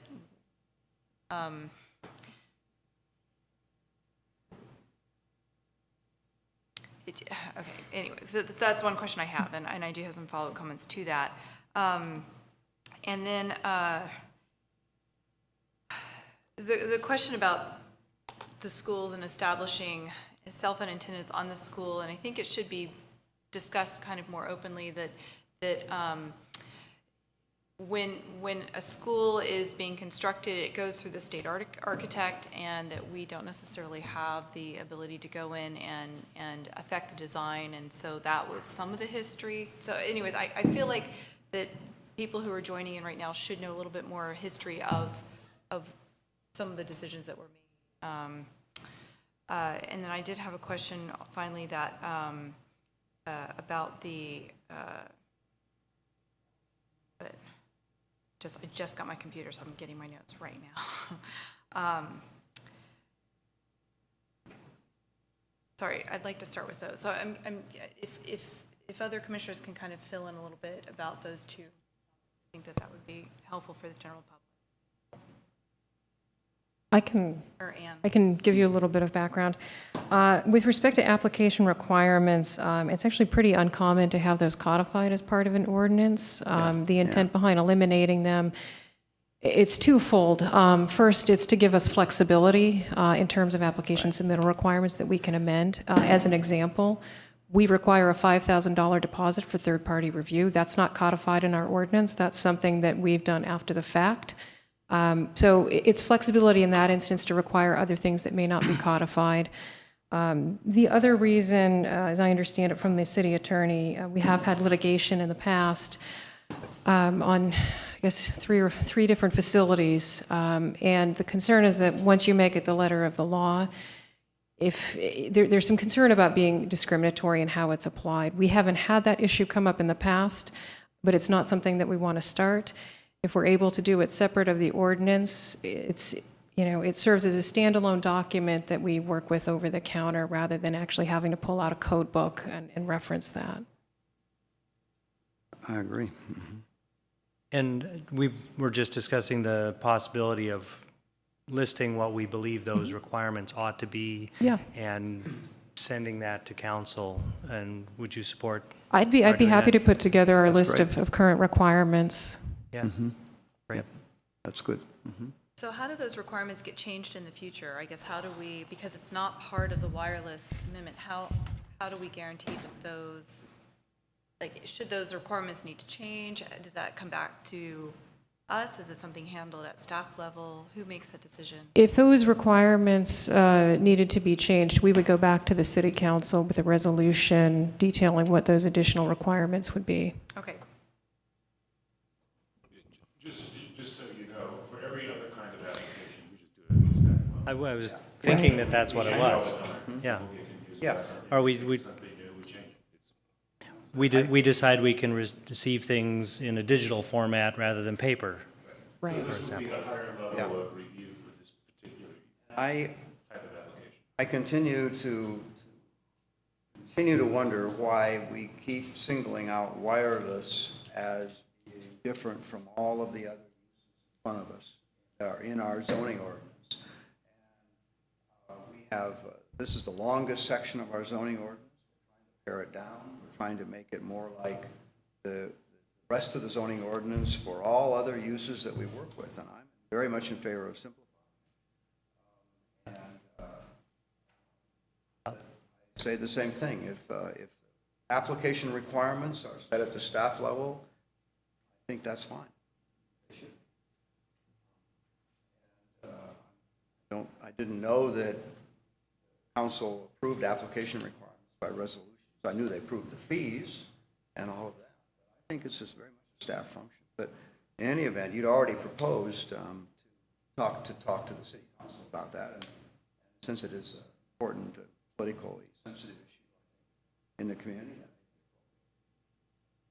And maybe a mention that changes to the application requirements will be done by city council review would be appropriate as part of the ordinance, if we're going to make that the way that it gets done in this case. I will note that I think the flood regulation ordinance rivals this one in length, and the medical marijuana chapter, now no longer part of the ordinance, Right. was definitely longer.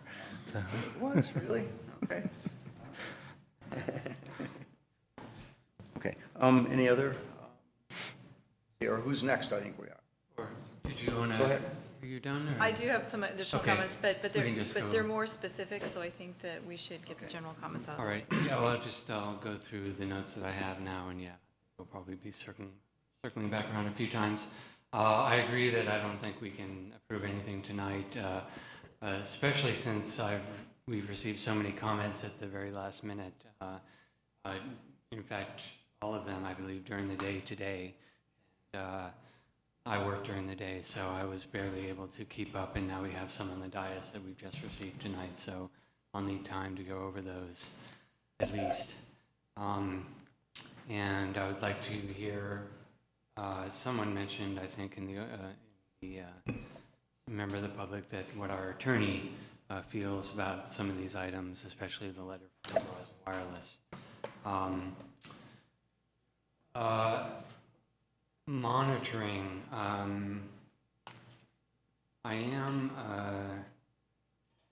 am concerned about that, and I'd like us to have a discussion about perhaps putting that back in if we've removed a significant section in regards to monitoring. I support everything Commissioner Arkin said as well. I think he had some really good points, including the sunset clause, looking at a sunset clause, and et cetera. And finally, a question or a comment about the alternatives analysis. So my impression of the issue with the alternatives analysis was that applicants would do an alternatives analysis, it would come to us, and there was nothing we could do with it. They would say, we've checked this site and this site and this site, but these people didn't want to work with us, and blah, blah, blah. And it was effectively, it was information, but it was information that wasn't valuable to anyone.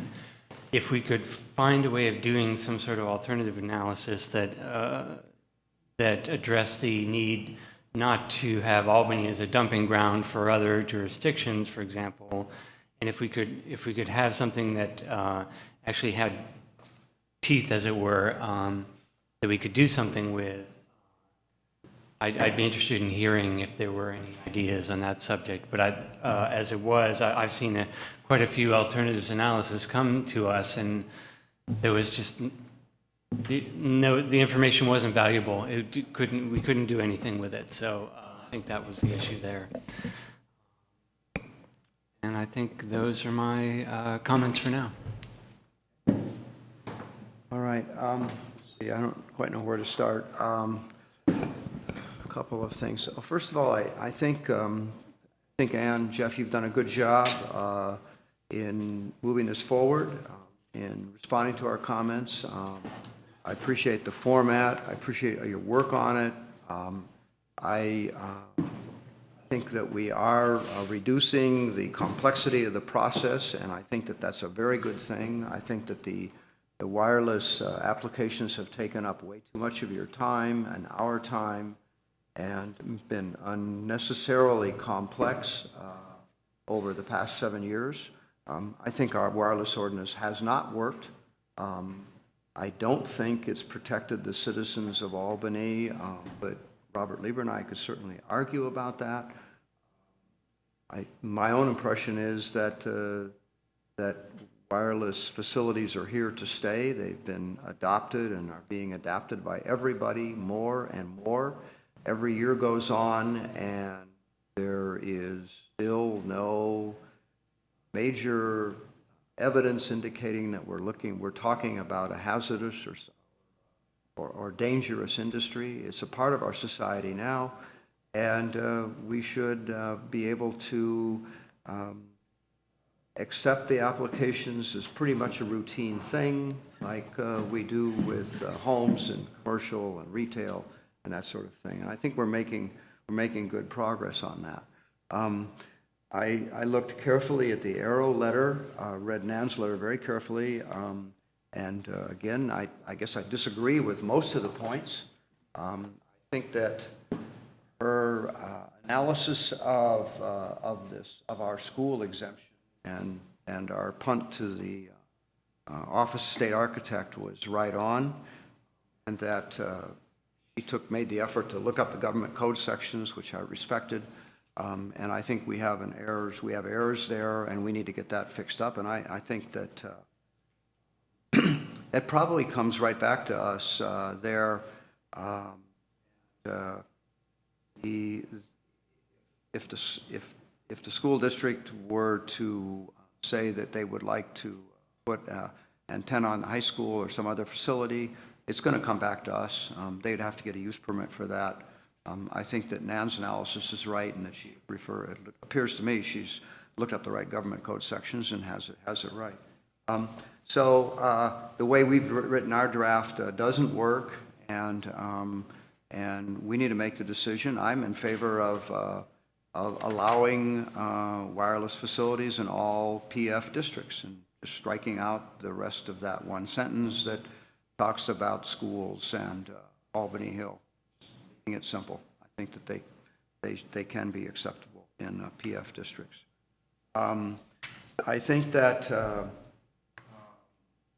that Clay's comment about single family, the residential districts, and Verizon's comments in their letter that we got just a few hours ago, suggesting that we don't keep cell sites out of residential districts, deserve to be debated. My bottom line is that I agree with that.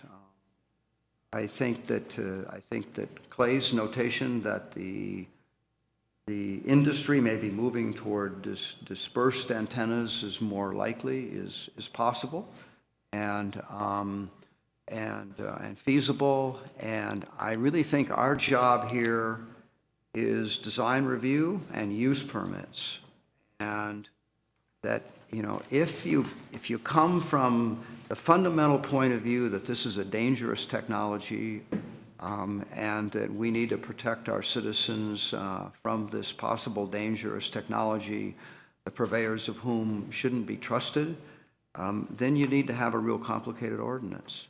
But if you don't accept that, and you take the point of view that cell phone technology has become a part of our lives and is integrated into our society in major way, and it is, I think, then we need to look at these as a kind of pro forma thing. We look at the sites, we do what the federal government allows us to do, and we try to stay out of their turf in regulating the overall industry. So it comes down to design review and use permits.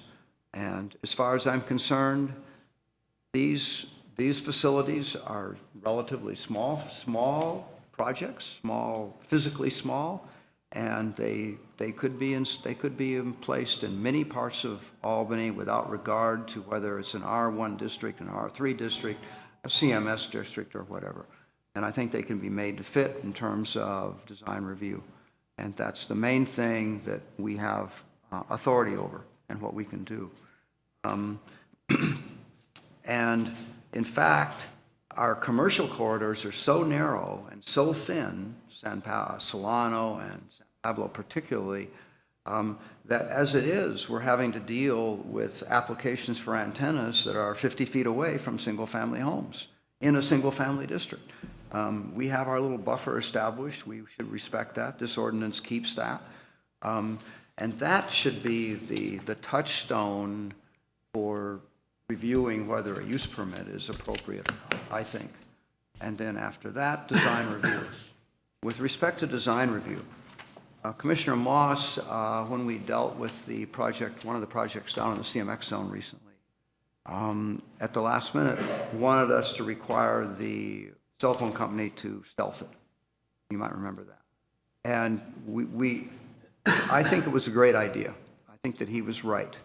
And we couldn't do that. We didn't have it in our language. So I want to see language added here that would provide encourage. At least we need to put the applicants, the future applicants, on notice that we're interested in stealthing, disguising the industrial look or the raw look of the antenna facilities.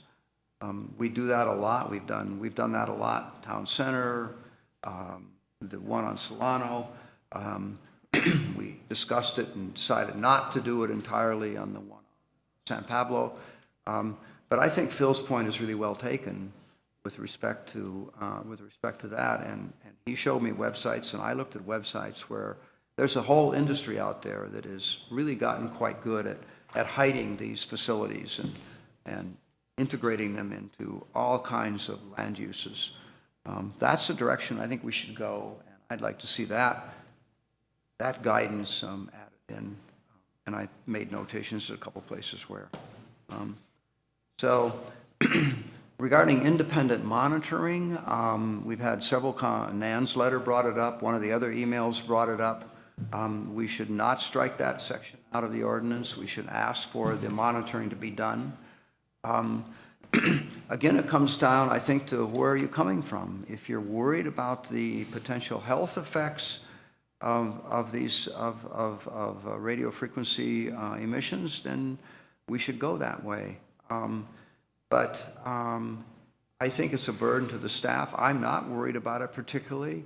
The evidence we've had from 3 or 4 applications is that the emissions that we're seeing in our facilities in Albany are a small percentage of the federal safety standard. And the federal safety standard has a safety margin built in on top of that. I'm not worried about that. I'm satisfied that we do not have to fear the radiation from these antennas. And we have years of experience to say that. We're not a cancer cell area, whatever. I don't see any evidence of health problems coming out of it.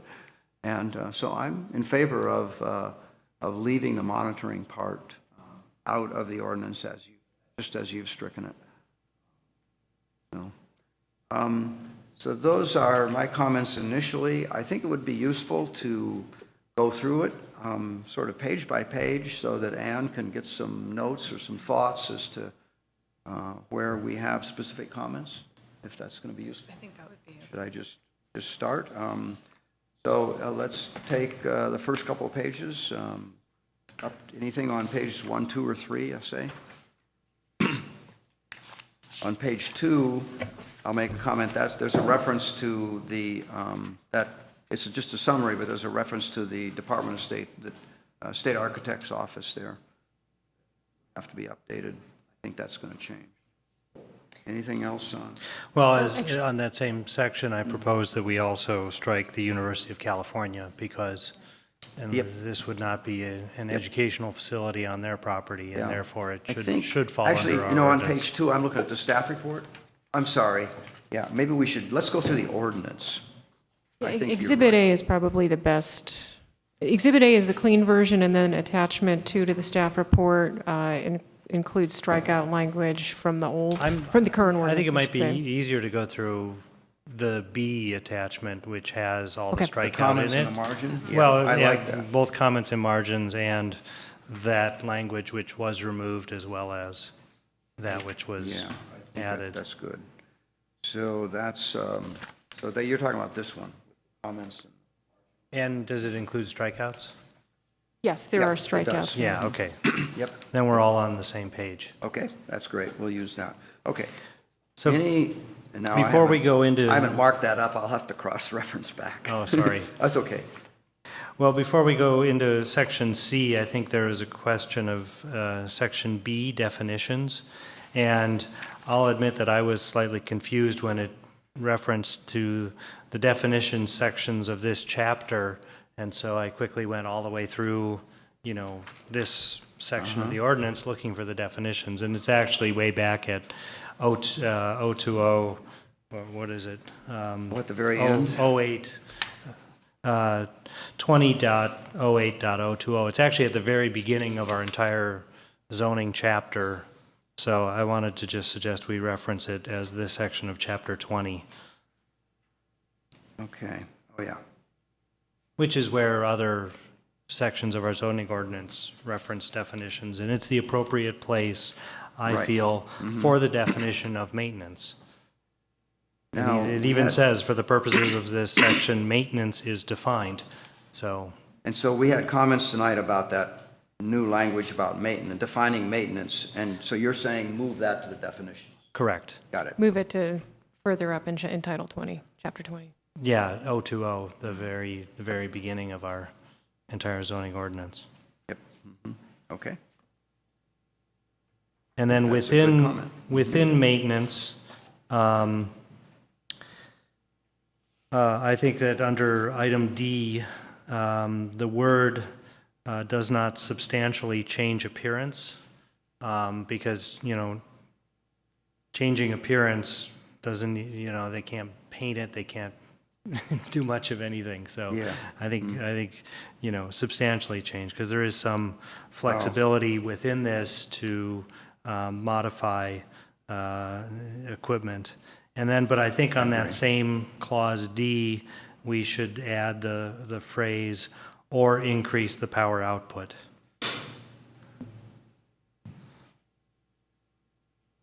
Okay. Would that fall under C, internal components to improve performance or energy efficiency?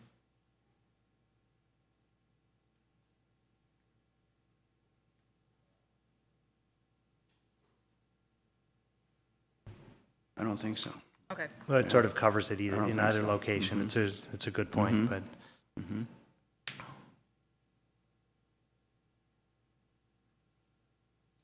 Well, again, if we do that, I'd still say use, qualify it a little bit with substantially increase. I mean, I don't know what that is, and I bet they could change out things so that different, same thing with a different manufacturer and would have a slightly different power output. Mm-hmm. You see what I mean? But, okay. Well, both of those are fuzzy words, Yep, so. they are. Sorry, I thought I knew where we were, but could you tell me what page you're on? Okay, page 2, definition of maintenance. And it was, Okay, that's where I if thought. you're in D, section attachment B, D. it's labeled as D, but it's really either part of B or C. I think auto numbering gave it a D, by error. Oh, I see. Yeah. And I think we are proposing that it become part of B, part of definitions. Yep. In the wireless communications facility definitions under 08.020. Okay. Well,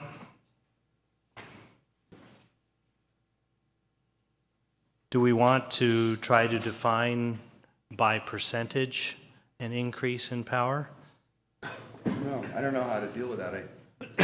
guess the question is, if they're going to increase the power of a facility, should they get a new, is that maintenance or is that another permit? I think it's another permit. I think that might be a tricky path because they could increase it by 10% and the next month go back out and increase it by 10% more and, you know. Yeah, you could- right. Yeah, I feel less concerned about the, limiting or allowing changes in appearance that are minor, but I think we should be absolute about an increase in power output. We've been getting applications for repositioning antennas. I think that most of those have also had an increase in power and changing out the antenna itself. And we should see those. And we should Those, see those. those are applications that have come before us and should. Yeah. And will continue to come before you. Like next week? No, there's nothing in the pipeline, but. Just kidding, no. Okay, all right. But are you comfortable stating that other changes to the existing equipment that does not substantially change appearance is okay? Or should we just Who leave determines that? substantial? Okay with me. Is it Verizon and AT&T that determine what substantial is? Maybe we should just leave it off. That's my only concern. Yeah, no, I'm talking myself out of that. Yeah, no, I leave it in. I think that there's some flexibility. I think it should not be a solid rule here. I remember we had one recently where they had to come to us but their antenna was 9/10 of an inch taller. Well, It seemed like, okay, we had it on consent calendar, I think. in that case, I think we can leave the term substantially in terms of changing appearance in item D, but I'm going to side with Stacy that we should move the language about no increase in power output to item C, where we're discussing performance and energy efficiency, I think I go along. and say, but without an increase in power output. Great. Because I would Okay. hate to see that word substantially misinterpreted you're as right. applying to the Okay. power output. Right. And Is then, anyone else following us? I don't know. Okay. Page, so that's page 2. Yep. And that the state architect language is on that page, so. And We've then already discussed that. moving forward in item C, the numbering will begin with the items exempted, every one that begins with what's exempted. And so numbering will be renumbered yet again. There was a discussion that we include temporary services, and I think that would appropriately Yes. be under the item of mobile services. Very Make good. those That's mobile right. and temporary services. And, Right. And, perhaps language, as needed due to emergency situations.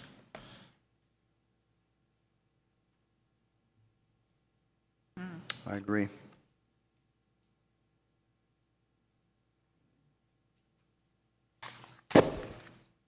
Page 4 is the language I was talking about. This is where we allow them to be located in certain zoning districts, subject to a use permit and design review with findings. That's the CMX, PF district, San Pablo commercial, or Solano commercial.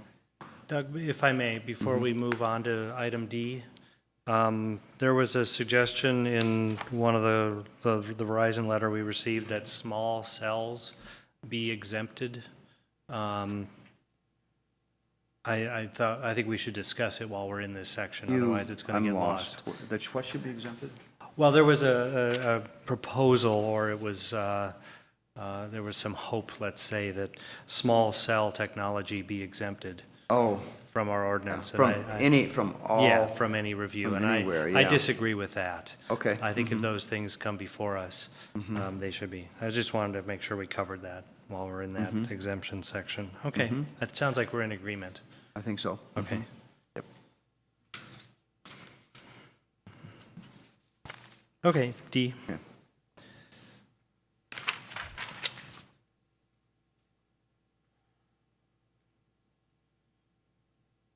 So we define which zones cell Yep. facilities are acceptable in. We've removed the language for prioritizing. I think that's fine.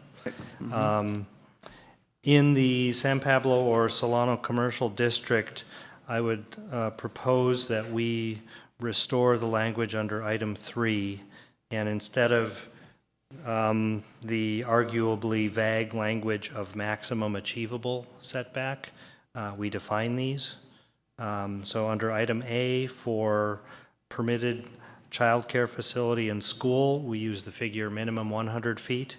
And under item B for setback from any property line, abutting, and I'd like to add the language "an exclusively residential district," because otherwise every district that allows residential could be interpreted as having this prohibition, but a minimum of 50 feet Now, setback. why would you want to do that? Which? Why would you want to have setbacks from childcare facilities or schools or exclusively residential districts of 100 feet or something like that? For the same reason we're prohibiting them in parks and schools. They're hazardous because there's risk. That's what I don't get. That's where I come down. I don't think they are. So you mentioned you would be comfortable having these in residential districts as well. Yeah. So if you were living next. With a 50-foot, keep the setback we have. So just have, I don't want one right outside my window, but keep the setbacks we have. But there could be one right outside the window of the school where your child is. Very worried about it. How do the others feel about that? I think it has nothing to do with science and everything to do with that we live in Albany, and this is a really important topic to people in Albany, and I think that's why the code is so big and thick, and there's so many people that are interested in reviewing this, and in general, the perception is that we don't want to have wireless facilities adjacent to schools and parks, and my opinion is that we should honor that and make, that's where we are in 2014, and down the road, if the technology changes and I don't know, that's. Okay, all right. It's a bit of an application of the precautionary principle, and I think that's appropriate. I'd be comfortable making it 50 feet. We're saying 50 feet away from residential property lines, 50 feet away from school or childcare. Yep. I agree. And part of my point is that there are locations in Albany that are in residential in R1 where those setbacks could be found, can be achieved. There are places in Albany that are big enough and wide enough so that you can achieve those, put sites in there and still meet the setbacks, and that they may be appropriate sites. Not many, but there are. I was going to say, I'm racking my brain, but that's fine. Oh, some of them along the BART track, especially down close to the creek. For there, it's at least 180 feet wide. I don't know how wide it is, but. All right. Well, if you're comfortable with 50 feet, defining both of those. BART setback and all of that. So. Restoring that language under item 3 and defining instead of maximum achievable as minimum 50 feet for both those items. I agree with you that maximum achievable was not workable. Yeah, the maximum achievable is 2 feet. Yeah. No, that's poor. Okay. And everyone's in agreement that we can make it exclusively residential districts. So yes. R1, R2, R3. Right. Okay. Okay.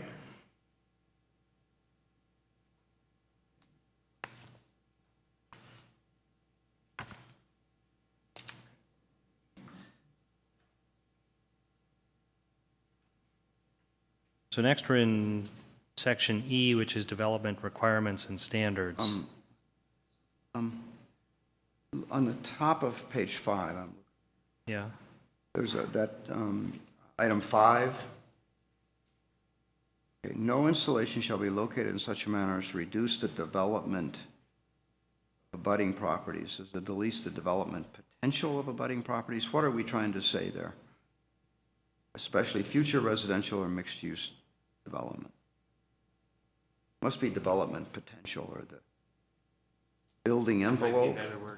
The building Development envelope, potential. or the zoning envelope. That's what I see to be the meaning of that. So potential might be. The potential of development? Is that what yeah. Well, it's. Potential for development? So what would be an example of something?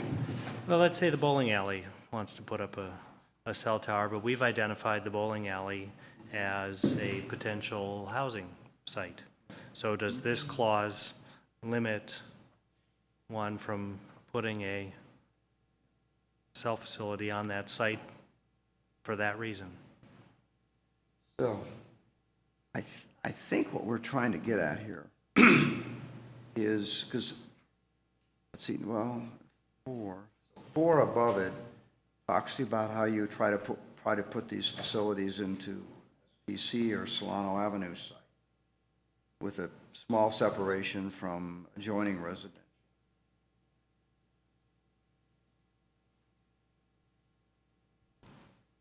I mean, I guess I'm curious to. I thought there were 5, I had read it to mean that 5 was somehow related to that if you put it, say, on the back of a parcel, near the back of a parcel on Solano, you might be inhibiting the development of the residential parcel behind. I thought about the context of the We have the bowling alley. We have a member of the public who would like to enlighten us.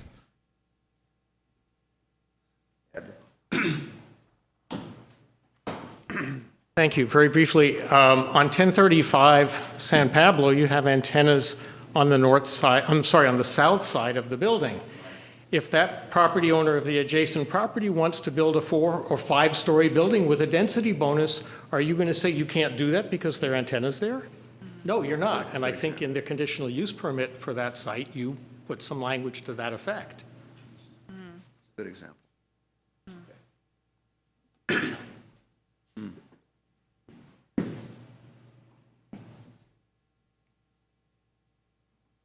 That's actually, I mean, that's a good point. So is there language in the use permit currently that notifies the applicants that? We got that condition from Jonathan Kramer when we were using his services for third-party review, so we carried that as standard language on all of our use permits going forward. When we used Jonathan Kramer to do our third-party peer review for wireless applications, he threw that in there as one of his boilerplate conditions. We've carried that forward in other wireless applications as part of their use permit conditions of approval. And what does that condition say? How does that work? It's basically this language that it kind of is similar to this language, but basically that, if there's a future development that's proposed, basically the facility can't, it can't really hinder, basically if there's another application that's proposed, you don't want to have an issue of noncompliance with the existing facility and then the proposed facility. You still want it to adhere to the requirements of the code. And there's also the potential in there that if it has to be recited in order to be compliant, we have that right to require that. So that, for example, if it goes up and there's less than a 50-foot setback, we aren't going to allow that. As part of their use permit, we can require them to recite it. To recite it. Recite the facility. Require the wireless application. Yes. Yeah, that would be the intended result, I think, yeah. Wow. So it's a condition of the use permit, and so we essentially could revoke the use permit or require them to modify the use permit. Yep. I think that's appropriate. So that That's suggests. in our interest. That suggests removing the word exclusively from the previous thing that we were discussing. Because Yeah. it really refers to a residential use, not a residential district. And maybe that's the change, that's the clarification. So why don't we say something like, new antenna installations should be conditioned, or shall be conditioned, so that they will, you know, that they will be, that if they reduce the development potential of other abutting properties, then they will have to apply for a modification of their use permit, or their use permit may become, the city will have the option to nullify or to call their use permit. That would be good.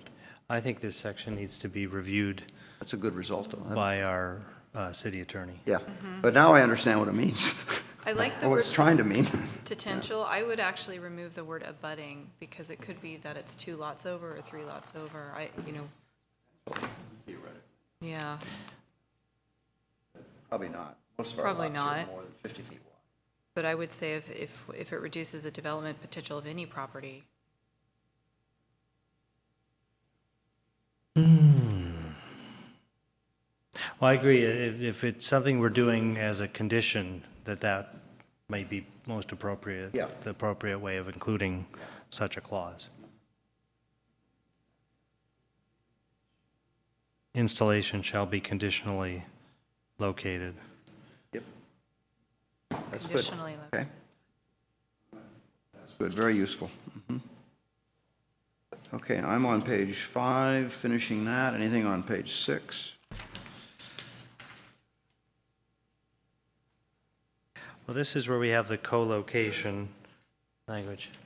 Let's see. Question, Oh, go ahead, Alan. last point. Alan? Mhm. When you say if it could affect potential development, it would seem like any property anywhere would be potentially affected by possible development. And don't you mean when there's a specific proposal, then the conditional use permit will be revoked? Right. And so it's a when situation, not an if situation. Yep. Thank you. I agree. That would be my understanding, yeah.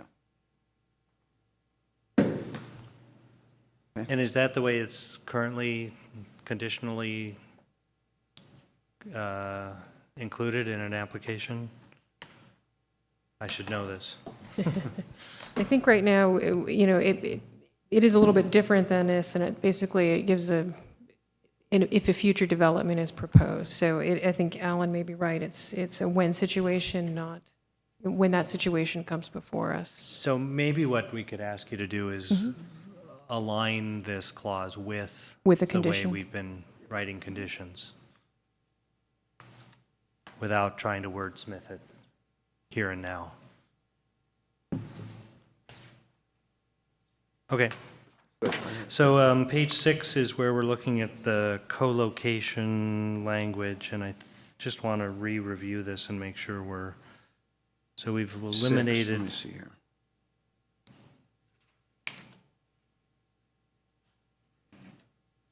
No, I think we've corrected it. We've added that facilities shall be co-located with existing, and we've added the language legal conforming facilities. Legal conforming, that takes Perfect. care of it, I think we're good. Okay. Okay.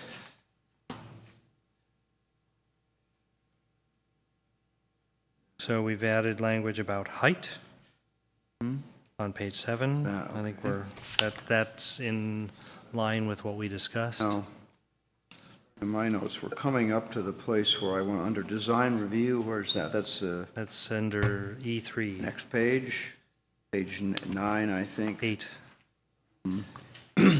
I would add under, between C and D, under design review, is where I would add the phrase, the clause, the paragraph that would encourage stealth design.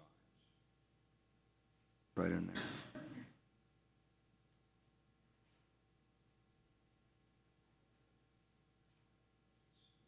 Stealth technology, they call it, whatever.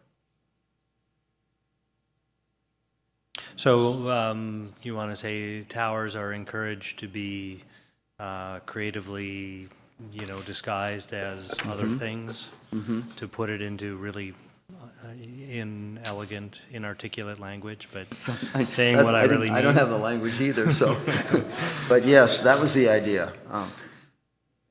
And I think Phil made a very good point, and I want to see it come in here, there. And, you know, we sprung it on the cell phone applicant at the last minute, and Yeah, and we all that. ultimately decided not to We enforce it decided because we not- didn't Not to have, push it on them then, but. because we didn't have language in the But ordinance. if they'd been if they'd been in an ordinance and they were put on notice about it, they might have come up with several ideas for how to make it look like a water tower or. I think it's,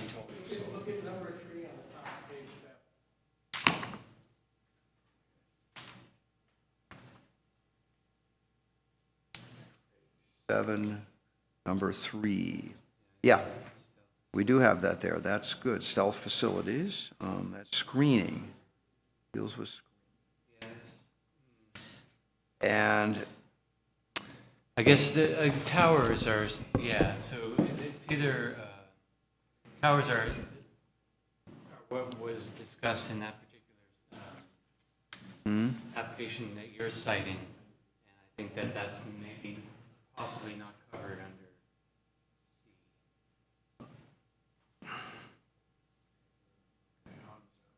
where were we? Well, number 3 at the top of page 7 is, referring more to natural features. Yep. Rocks and trees. And I think what we're discussing here is more built elements, the urban landscape. And we could choose to add those here, or we could modify the language under design review Yeah. for monopoles. But I think one place or the other. Yep, I'd agree. It could go under, I mean, I think Ed's right. It could go in that section. Well, natural features in Albany are Yeah, buildings. Yeah, yeah. But you see, when we wrote this ordinance, stealthing involved making it look like a pine tree or a palm tree. All that was done.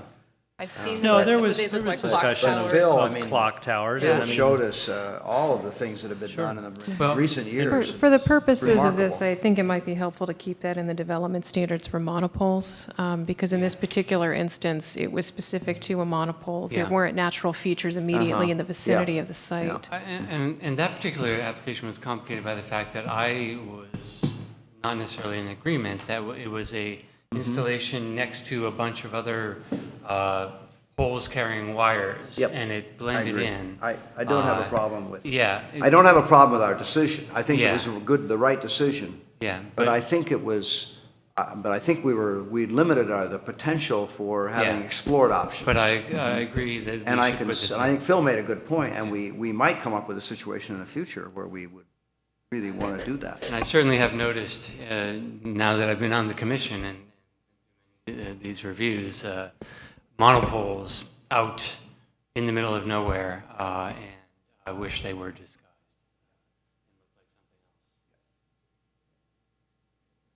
So maybe phrase, stealth facilities disguised as elements of the urban landscape Great. are encouraged. Yeah, yeah. Trees, rocks, and elements of the. No, Yep. no, Just- no, water towers Elements of and the adjacent landscape. Yep. I think, Well, if it's on Albany Hill, you might want it to look like a tree. Well, If yeah. it's, Yeah. based well, that's on- covered under the screening. Yeah. That's covered under screening. Okay. Oh, wait, I'm sorry. You're not looking at number 3, you're looking at the monopole? Yes. Yeah. Okay. Okay, well, I think we're on the right direction there. That's pretty good, okay. Okay, now where was that? Design review, that was on page 8, 9, 9. additional development standards for monopoles. And I think you're right, between items B and C or C and D. Yeah, that's where I was going to put it. Now, let's see, what's the comment here? Comment A8? This is probably from Ann, huh? Is this cross-reference necessary? It restricts the use of the tower for equitable purposes. Advertising and roof. freestanding towers is inapplicable. So what are we dealing with? Basically, renting it out as a billboard. And it also cross-references the Renting it out roof. as a billboard, yeah. Yeah, I mean, basically, it's serving a purpose other than being a monopole, so advertising, rooftop coverage issues. When you look at that section, I wasn't sure that was necessarily applicable to a monopole. I mean, a monopole's tall with antennas. I don't know that we have to worry about rooftop coverage. Mm-hmm.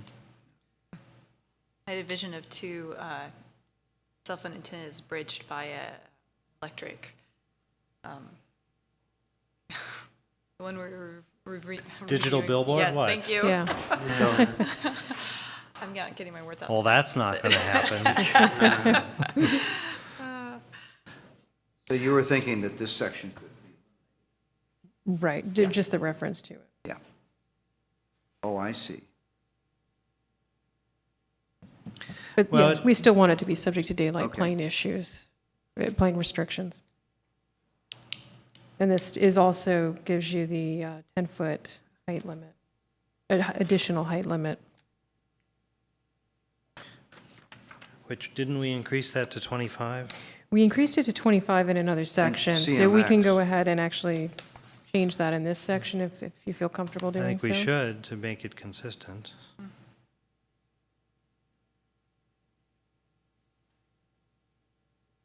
I agree. Yeah, and I guess the question is, at the point that we're encouraging people to make these elements of the urban landscape a water tower, let's just say for the sake of discussion that Target is willing to put something up, can they put a big red and Right. white bullseye on it? Because this would suggest that one cannot.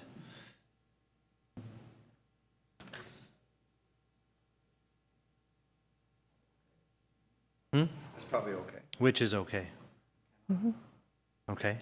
Well, it would be part of the design review, right? We'd want to. Actually, good point.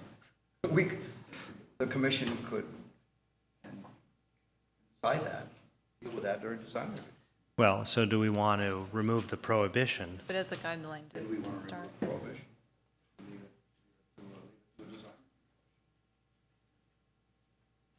I mean, in many ways, it's going to make it more attractive for somebody. Could it be a clock tower? I don't know.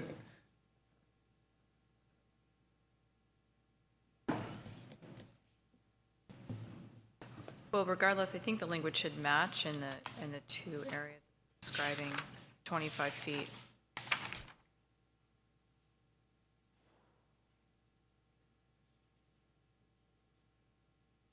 In the CMX zone.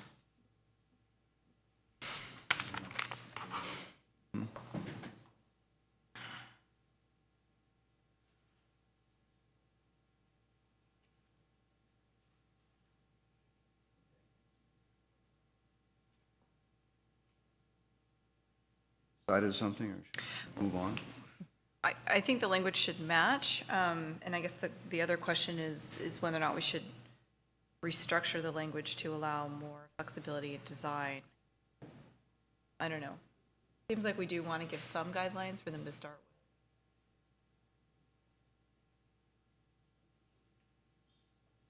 with. So the subject is monopoles.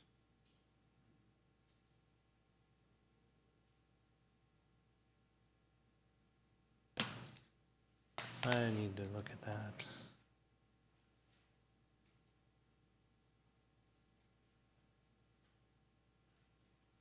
I think we should say somewhere that highly clever design encouraged. Yep.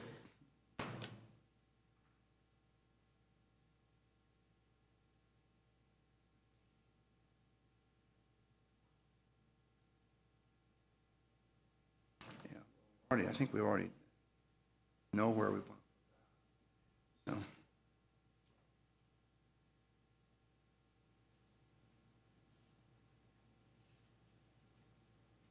So. Are we stuck on B and the comment? Is that what I we're just stuck wanted on? to go to 2024-080 B and just see what that language says. So subject to the approval of a use permit, towers, spires, cupolas, chimneys, elevators, penthouses, water tanks, monuments, flagpoles, theater scenery, fire towers may be erected to a height not more than 10 feet above the height limit. And we're suggesting these can now go to 20 feet. Provided no such structure shall be used for habitable space or advertising purposes, and provided that the aggregate of such structures do not cover more than 10% of the roof area of the top floor. So, Yeah, I think we were saying 25 feet, the CMX zone, because we would want to encourage antennas to be located there anyway, and Right. increasing the height Right. might allow for that to happen and keep it Right. more out of I the don't have a Solano problem with that. district and I think the I San don't Pablo have a district. problem with that. Okay. Yeah. so somehow this needs to make, reference to that exception, or maybe that exception Okay. can, Yeah. can Yep. override this without having to say so. I think it does. Okay, I'm good. Okay. Okay. Sorry about all that. Okay.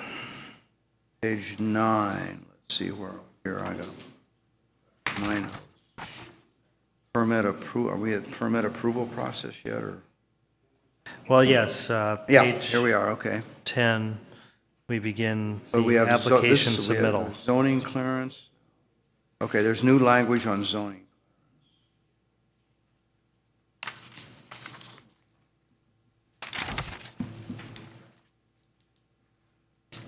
Okay. So there's a sentence in here, the zoning clearance shall be reviewed and approved through the Planning and Zoning Commission. Now, we had one of those recently, I think.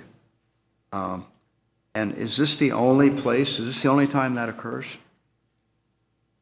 We don't normally have, we don't have to review zoning Right, this clearances is for the only anything else, section in the right? code where the zoning clearance process goes through the Planning and Zoning Commission, and it goes through a formal public hearing with public notice. If it's appealed, Nope. no. No, If a carrier comes in and they have an application for an antenna replacement, it comes to you, we do a 300-foot notice, and we have a public hearing. But as opposed to requiring a whole new major use permit, minor use permit, everything else, it's merely a zoning clearance, Right. but it still has a hearing. It has a public hearing and a 300-foot mailing notice. No, Okay. I'm confused. That's for what? Antenna replacement. For antenna replacement. I'm talking about other zoning clearances. They don't ever come to us. Right, if there was a zoning clearance in a residential realm, for example, Yeah. that would not go to the Planning Commission. Yeah. It could be appealed. This is the only place in the code where a zoning clearance comes to us. Right. That was my point, and I say, well, why? This is a utility. It's a simple, coming back to that. I don't think it's necessary.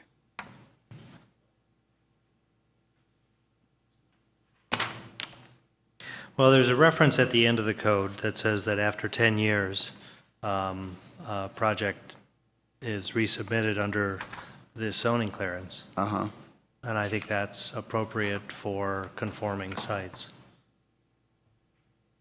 Zoning clearances are appealable by anyone to us, right? Yeah, in this And- case, though, if there was an appeal filed on a zoning clearance, it would go to the city council. Oh, city council, okay, but they are appealable, all right.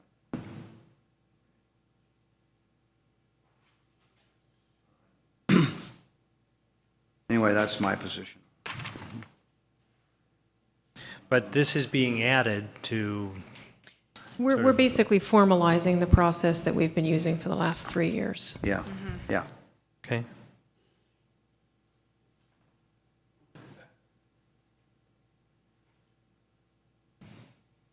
I think it's good that we have that.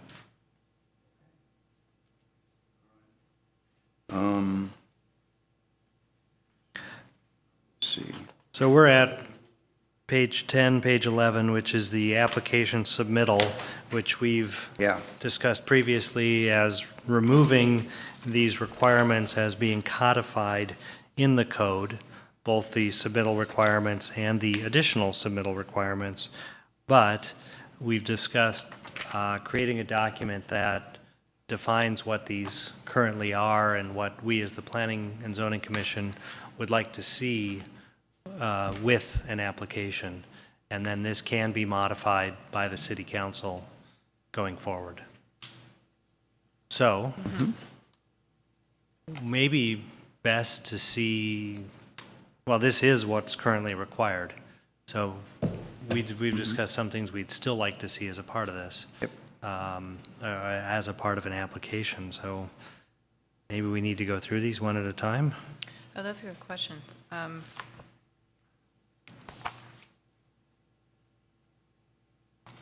think the first section, the general submittal requirements, are pretty generic to any application, site plan, floor plan, defining the project, a description of the technology.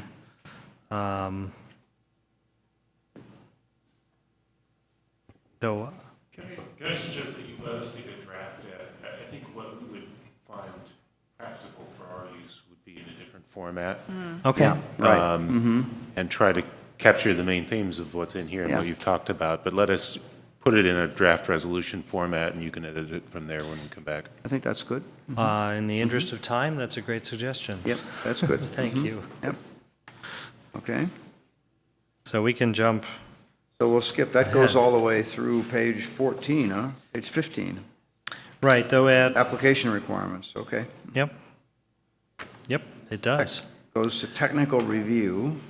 Well, that's still part of the application requirements. So I think we can jump all the way through. I mean, Okay. we've in our comments, we've Okay. discussed that which we'd like to see Okay. still included. So we're now at item G on page 18, Great, operation and maintenance. great. 18, operation and maintenance standards. So, and on this one, I actually bring a question, which is, what commissioning beyond what we've required here are you aware of that's being done when a tower, when a facility gets built? Is someone from the FCC coming out and saying, yes, you've built what you said you were going to build, or is it Dave Henderson who goes out and says, yes, you built what you said you're going to build? We get some documentation from the Public Utilities Commission that the carrier has registered with them and that they have their, numbers as they're assigned by the government for the facility to be on air. I don't know that they have an inspector either from the Utilities Commission or the FCC who comes to the site. Certainly in our capacity, we're only evaluating for building and zoning compliance. Yeah. Mm-hmm. Yep. So the language that is in here and proposed to be removed suggests that we have a consultant, independent consultant, hired by the city, monitor the background levels of radio frequency radiation. Is that being done? We did that on July 31st, 2013. We went out with our third-party consultant to all the wireless sites in the city with the RF monitor, and he prepared a report which was given to the commission on September 11th last year. Yeah. I vaguely remember that. Might have it in my file. Don't remember the exact results. And we intend to continue doing that. Okay. Yeah. And we, the city, pay to have that done? Yes, it comes out of our pocket. Okay. Well, maybe that's the more reasonable way to do it, rather than tying it to each facility being commissioned, is we just have an annual review. And I'd like to add that as a practical approach, this works better because we don't have any leverage with non-conforming facilities. There's no use permit to regulate those sites. So it's easier for us, for example, to get access to St. Mary's Roof and go out there with the monitor than it is to call Sprint, T-Mobile, and Metro PCS and maybe hear nothing from them or have them say, you can't compel me to do this. Mhm. Okay, well, can we build in an annual review to be done by the city? Does that make sense as part of this ordinance? I think it may, because that would put installers, applicants on notice that once a year their facility is going to be checked.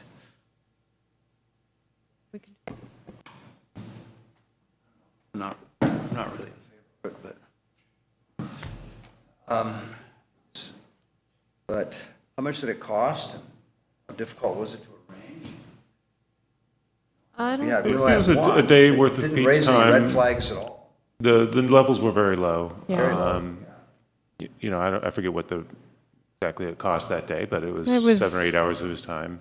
Yeah, it was about, what, 2.5, 3 hours to visit all of the sites, and then it's another 4 to 5 hours for him to prepare the report, so it's a day's worth of work. We can certainly do it. It's not a big deal. We didn't observe anything that was anywhere remotely close to the FCC limits. That's what I thought. You know, it's a good exercise to do it every once in a while. It doesn't necessarily have to be codified to do that, but Right. if that gives the commission, the city council comfort that it's documented that we need to do it, then that's fine. It's not a big deal. Well, again, I think the greatest value is that applicants know that we're going to do it, and if any member of the public is curious whether or not our facilities are complying with, you know, the federal limits, we can say, yes, here it is. Now you know. I think there's some value in that. The intenders are being upgraded on average every what's the turnover? It varies from carrier to carrier. I've been here for 3 years. Several of the carriers have upgraded. Some of them haven't touched their facilities. Verizon at 423 San Pablo, I think, has changed out, 2 or 3 times in the past 3 years. So it really varies by each carrier. Remember, we asked that for one of the applications, how often they changed. And I thought they said 5 years. I guess the reason why I'm asking that is it might make sense to say, well, you know, if it were 5, we could say, as you get closer to the 5th year, we might check, or halfway through, every 2 years. So if we are looking to put a time frame on, maybe 1 year is too frequently, and maybe we do it every 2 years, or at some interval that's related to how often the antennas typically get changed.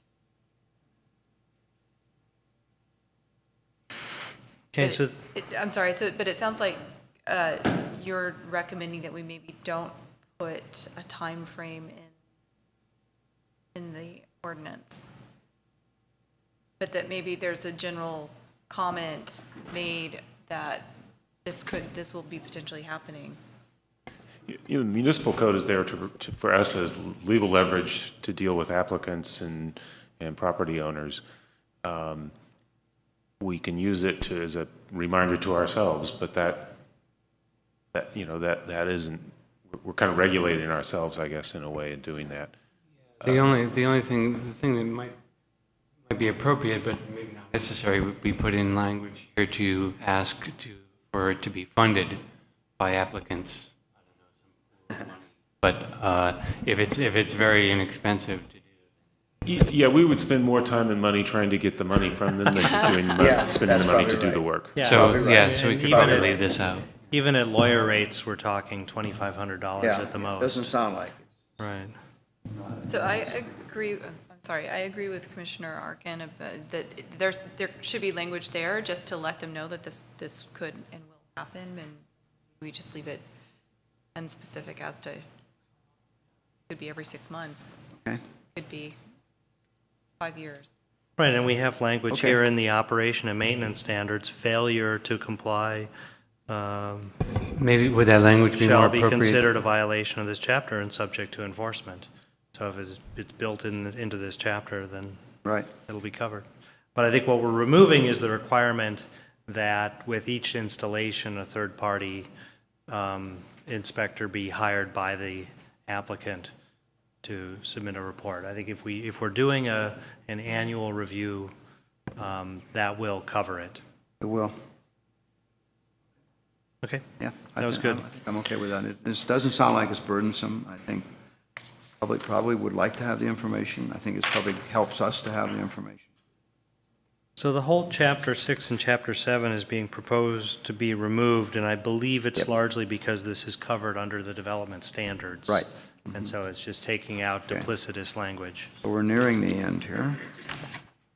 So, And H is certification. And that's sort of that Yep. same discussion we just had.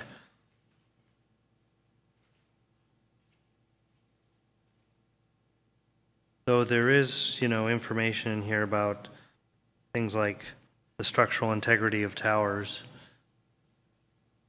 et cetera, which is, perhaps more of a general building code guideline that any facility that's, following a We seismic event. agreed to cut that out last time, I think. Yeah, I think that's right. And I don't think it's necessary. And We still have the ability here to tell service provider that they're out of compliance if we find through the inspection that emissions exceed the standards. right, and item E, which remains here, covers that. Covers that. Though I did note that item 4 is being proposed to be removed. And Or, that's at the bottom of page 21, and maybe Ann or Jeff could explain the thinking in that.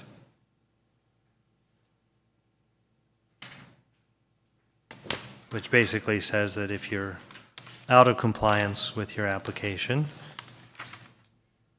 you will be found in violation and may be terminated.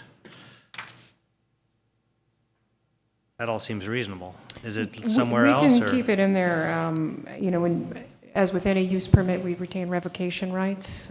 So we didn't see the need to include the specificity, but if the commission feels more comfortable leaving that in there, we're happy to do so. Well, curiously, it's maybe more appropriately located in the next section, which discusses revocation. yeah.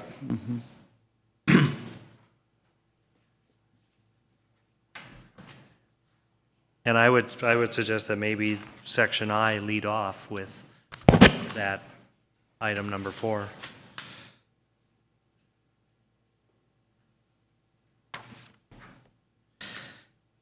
Okay. Well, the item number 4 references paragraph H. Yeah. And what is paragraph 8? H Which is- in 4 is in The paragraph whole thing is 8. being stricken. Yeah, and it's being stricken. Think. And I'm curious about the. No, paragraph H is the entire section on certification, which still remains. It's largely been reduced to item E. Right, but you were suggesting moving 4 into I thought I heard. Yes. Okay, it can still reference paragraph H, okay. But I'm kind of curious about the specifics of it. Any facility found in violation may be ordered to terminate operations by the Planning Commission following a duly noticed public hearing. Yeah. Why would a public hearing by us be required if, couldn't that be a staff function, or kind of curious about that language? It would follow a public hearing process, so if revocation... It would have to? Yeah, to revoke a use permit or any violation of this, it would have to go to the Planning and Zoning Commission first for a public hearing, and then the carrier applicant would have appeal rights, and they could take it to the city council. All right. Oh, okay. Yeah, right. It's a revocation process, okay. The due process on code enforcement is really important. It always ends up as litigation, so we'll want to have a very carefully structured hearing process. Okay. Just wanted to make sure it wasn't more complicated than it needs to be, but it sounds like it needs to be. It's actually probably more complicated than it's written. Okay. Sorry.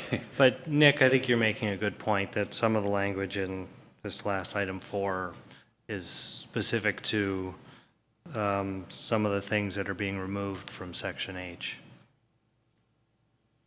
And I think we, may want to discuss further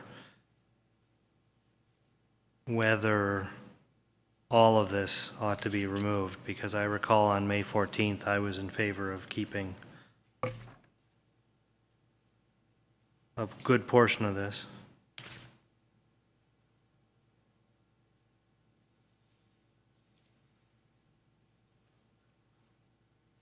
You mean the section on certification? Yeah. Uh-huh. Maybe it's more appropriate to move E and then 4 entirely into section I.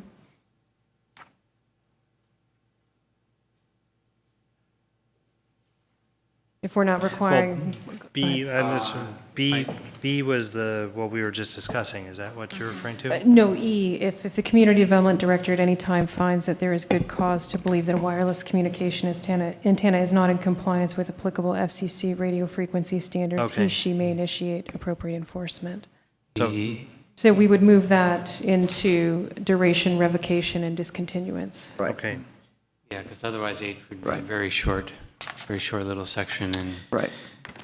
Right, so still under H certification, 1B is what we were discussing talked a about moment keeping ago. that. Yeah, We talked about keeping that. yeah, and so we could And- remove and at I- the operator's expense, Mm-hmm.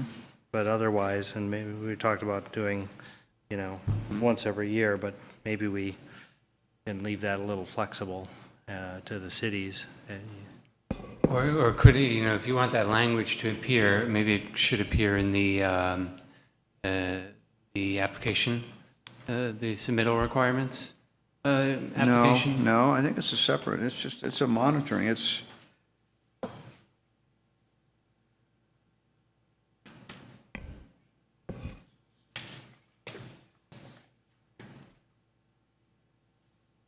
could go under G. I think that H is going to be eliminated. E will go into I, and the monitoring, if we decide to keep it, and I think we are, could go under operation and maintenance standards, just be a separate freestanding Think I provision. before E except after G? Is that Yeah, correct? sorry, yeah.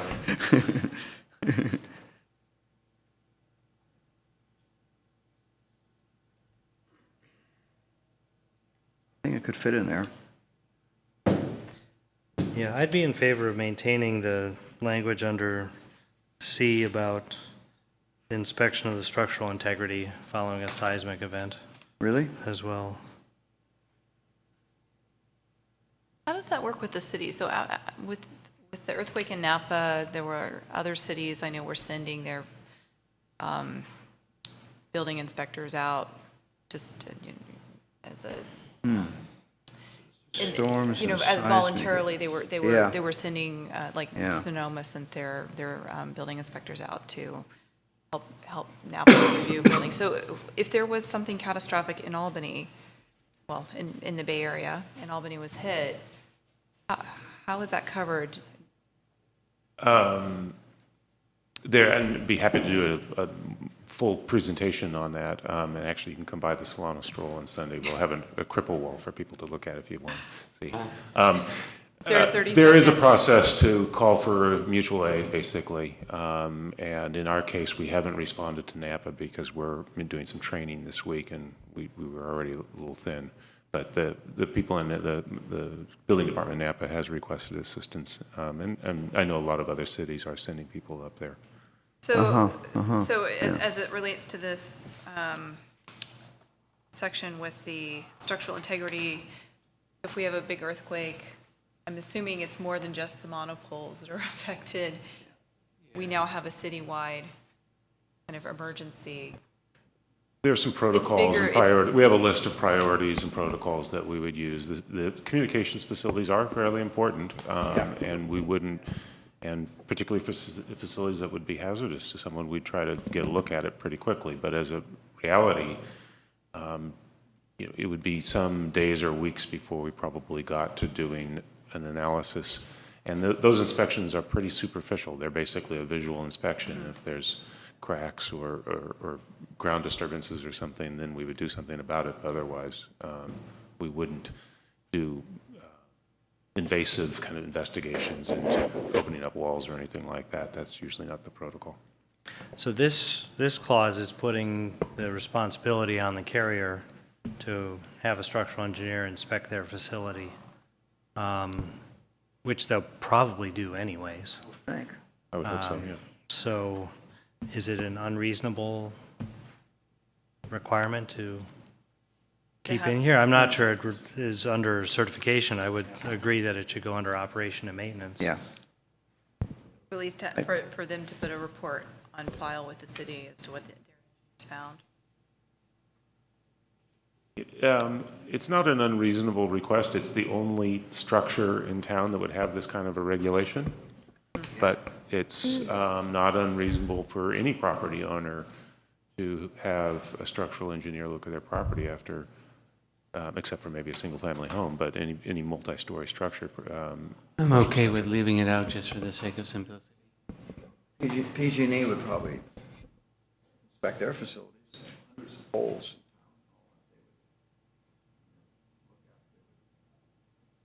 Triage, of course. Look after them. Yeah, I would think so. I would imagine they're going to maintain their poles. I mean, it's Yeah. in their best interest to make sure that it doesn't fall down on someone, because then all of a sudden there's going to be a wave of people tearing down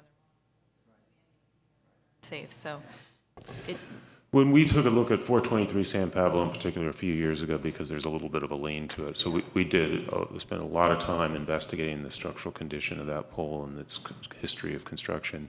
And one of the interesting things we learned from the structural engineers that were involved in that is the risk to the pole in a seismic event is not particularly high. What's a greater risk for it actually is high winds. Because it's basically a single structural unit, there isn't anything there's not a lot of twist and there's not a lot of knocking with other structures. No joints. we specifically prevent the guide wires. And I don't think we have Being anything installed. with guide wires in town.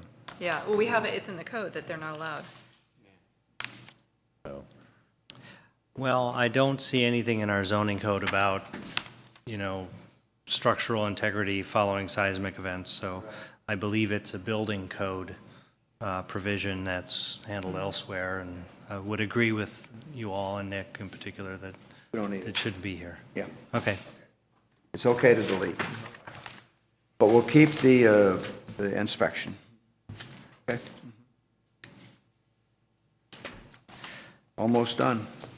So under I, there's the this is I-1B, once activated, all permit approvals for wireless communication facilities shall be valid for an initial maximum period of up to 10 years. At the expiration of 10 years, the facility shall be reviewed pursuant to 2020-100F1E, which is that zoning clearance that we were discussing. Right. I think that if it's a non-conforming site, it should be subject to 2020-100F1B, which would be a full review under a major use permit, with the possibility that it doesn't get reapproved. There's sort of two issues with that. The first of which is that if it's non-conforming, it doesn't have a use permit to begin with, so then it can't be subject to a zoning clearance review. Okay. The other thing that we learned through the 423 San Pablo Avenue site is that I don't believe as a city we can put a sunset clause on a non-conforming facility. And I'd be happy to discuss that with Craig Labadie, our city attorney, in greater detail and give you a more formal explanation. But given what we went through on that, I don't think that that's something that we can pursue going forward. All right. I'd be interested in hearing, you've heard our desire Right. with that, so. Okay. Okay.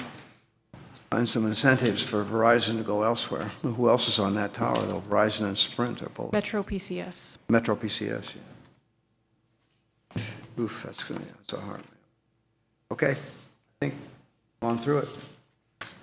Yes, we have. Staff has taken copious notes, I hope. Okay. So the next thing that will happen then is the staff will bring this back to us, right? Yep, we we will have bring to this vote? back to you with a couple of, not only the changes that you've noted in the document here this evening, but also a draft of the application requirements that would go to the city council to be adopted in a separate resolution. Further information on the sunset clause, in particular, our city attorney's formal opinion for you to review. And Craig's opinion on the letter from Verizon Wireless. Okay. Which arrived this afternoon. This Yeah. afternoon. And in fact, it was sent to Craig, but I didn't have time to speak Yeah. to him about it. So Okay, very good. That we'll sounds learn at the perfect. same All right. time. All right, So thank we'll, you, yeah. Mr. Chair, for your leadership of the discussion. This was good. Thank you for doing so much of the heavy lifting.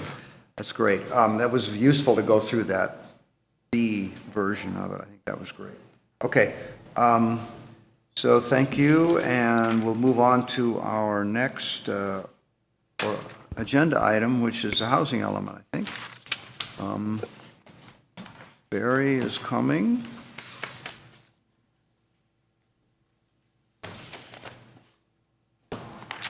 Barry, Good evening. here.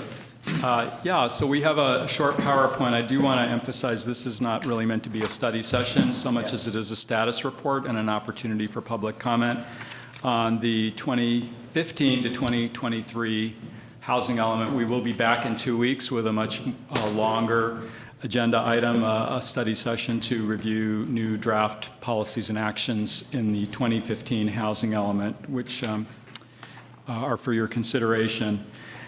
So what I'd like to do is just briefly walk you through where we are.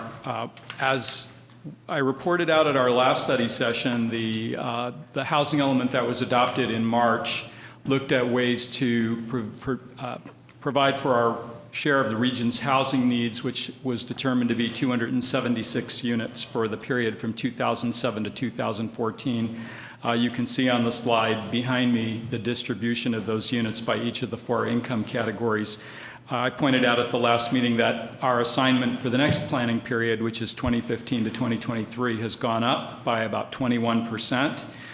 You can see the new numbers on the right-hand side. 145 above moderate, 57 moderate, 53 low, and 80 very low.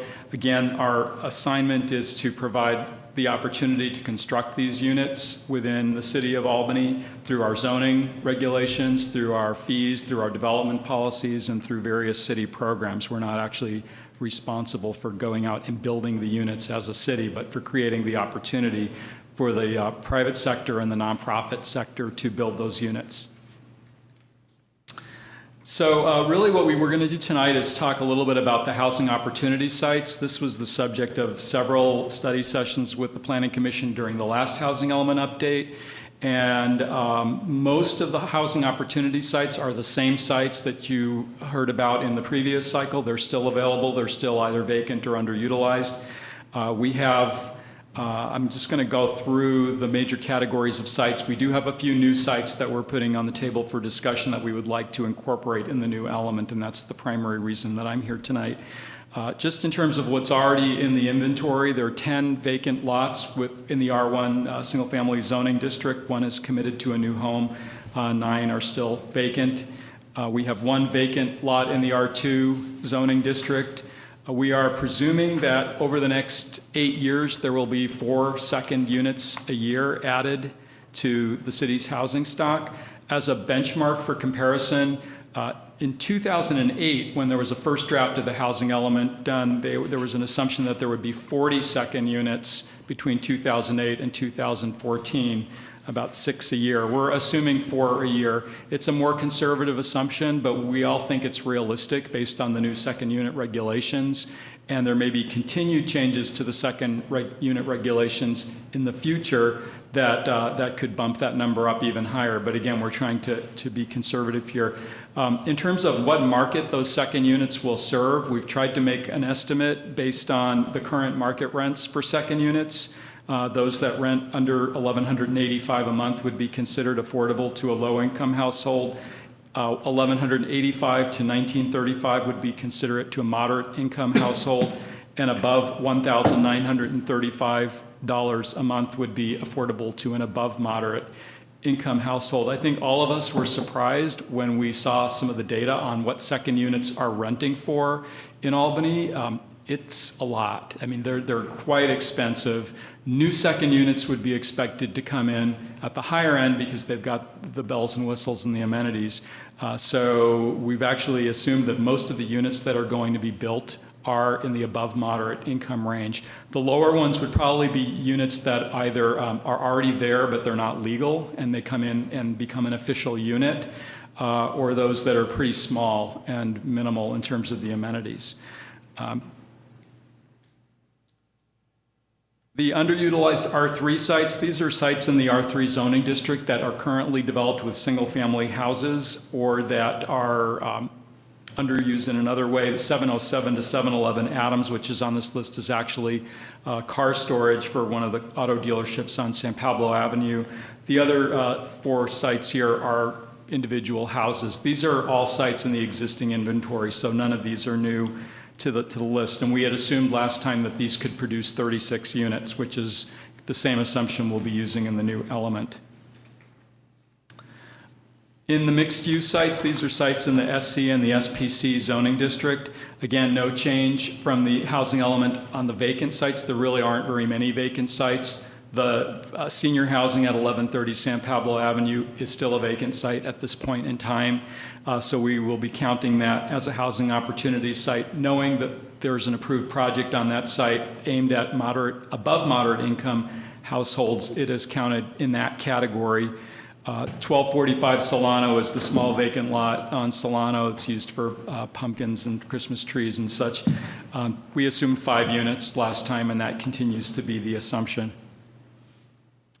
On what we're calling the underutilized mixed-use sites, these are sites on Solano and San Pablo that are underdeveloped based on various metrics about whether they're likely to redevelop. 10 sites were listed in the last element. All 10 sites are listed here on the screen. We had assumed potential for 127 potential units on these sites last time. Same assumption in the new housing element will be used. Those sites all continue to be available.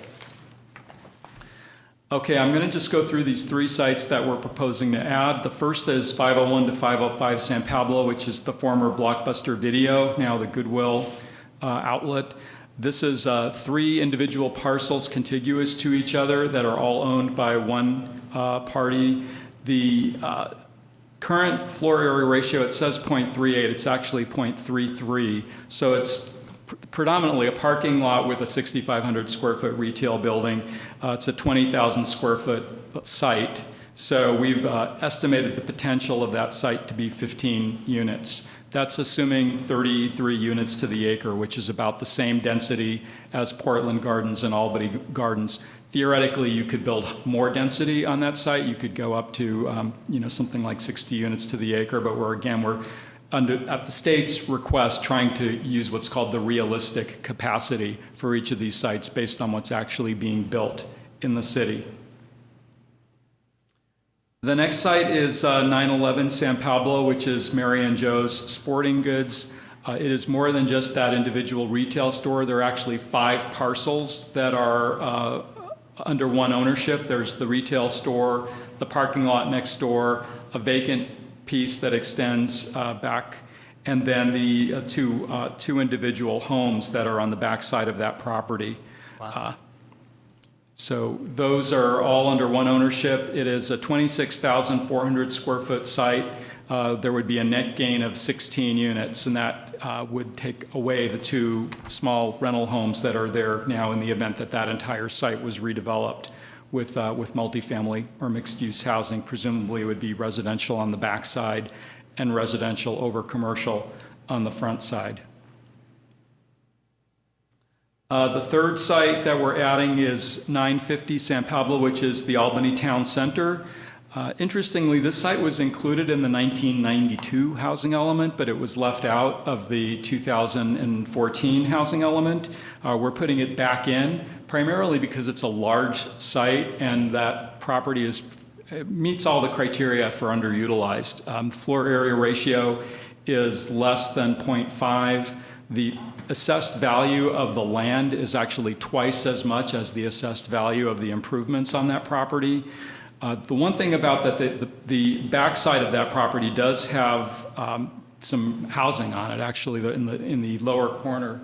You can sort of see the area. I've drawn a little red line around the area that has residential uses, so we are excluding that from the housing opportunity site, only counting the portion that's currently developed with commercial uses and estimating a net gain of 30 units on that site.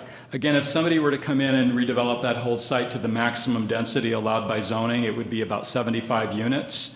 But based on the other projects that have been built on similar sites along San Pablo, we're assuming a lower density. That is not to say that somebody couldn't come in and propose more density, but for estimation purposes, we're using fairly conservative numbers.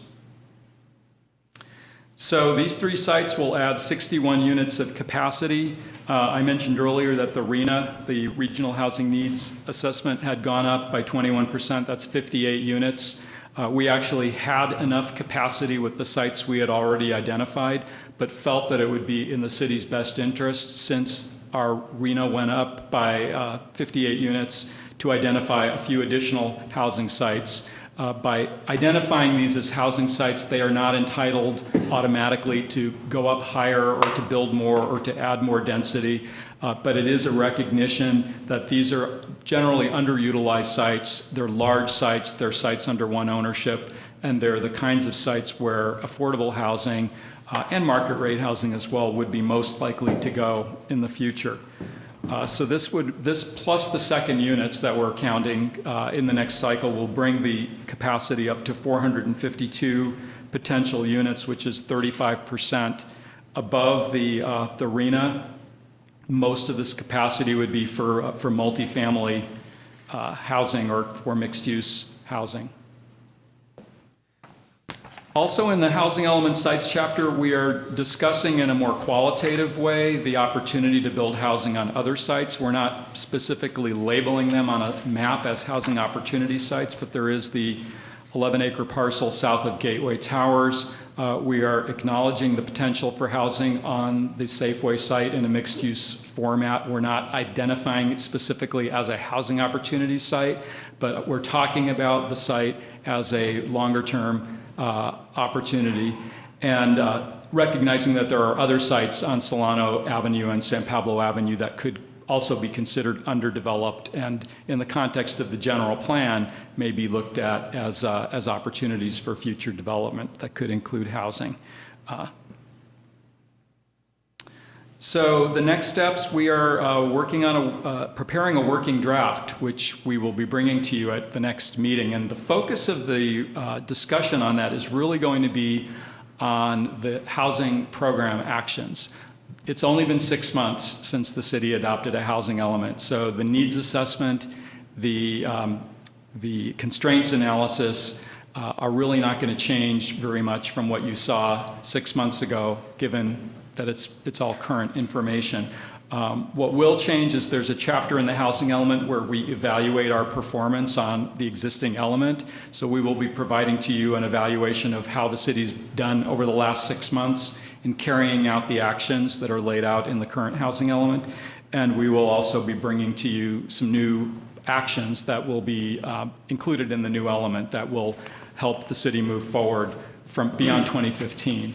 I think because we have 8 years to implement the next element, there are opportunities to do a lot of things that we really didn't have an opportunity to do during the 6 months to a year that we have under the current cycle. So the commission gave us a lot of feedback from those earlier meetings last year on development standards and other things that we're going to incorporate now into some of the revised actions in the new element. So you will be hearing that. That'll be rolled out at your next meeting.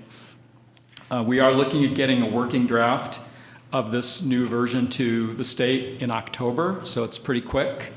And they will then give us comments in December, and that will then come back to the commission for adoption and in January. So the deadline for this is January 31st. So by January 31st, the city has to adopt a new housing element. I do want to point out that the draft that's going to be coming to you is exactly that. It is a working draft. It is not the adoption draft, so it is going to continue to be a work in progress for at least another 3 or 4 months. During that time, we're hoping to get as much additional input as we can from the community. We have a housing symposium planned for September 30th, which I think Jeff may be talking a little bit about, and we will hold additional meetings as needed to continue to get more input as the next few months pass. And with that, I'm happy to answer questions and particularly take feedback on those new housing sites. I know we also want to hear from the public on this as well. Thank you. Anyone have any questions for Barry right now? I have one, maybe it's more of a comment, but I'll put it in the form of a question. Early on in our discussion, I think what's guided our discussion is, why aren't we seeing housing being developed here in this community? And I think we as a commission have tried to answer that question, but I wonder if we can make some outreach to the affordable housing and/or market rate housing development community to see what barriers they perceive. Well, that leads right to the September 30th symposium. As Barry a moment ago described, the housing element is trying to create opportunities.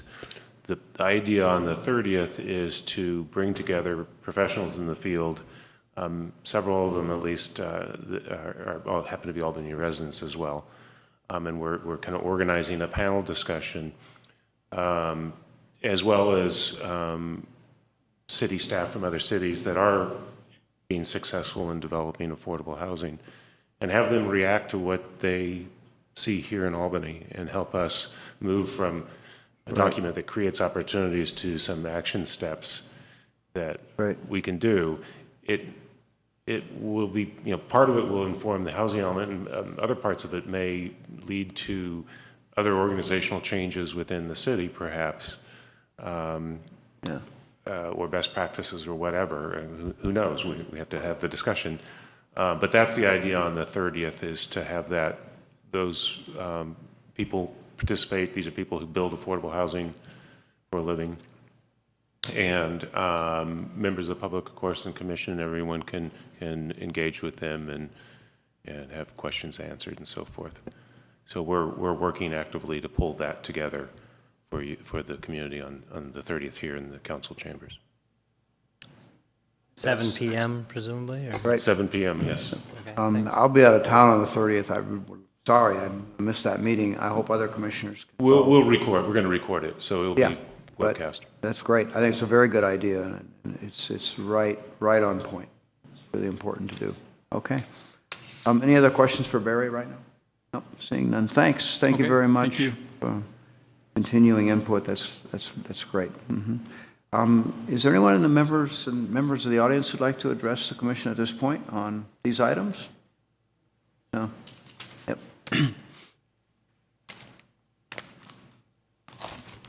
Catherine? Catherine. Albany resident, Catherine Sutton. 25% of the RENA is for very low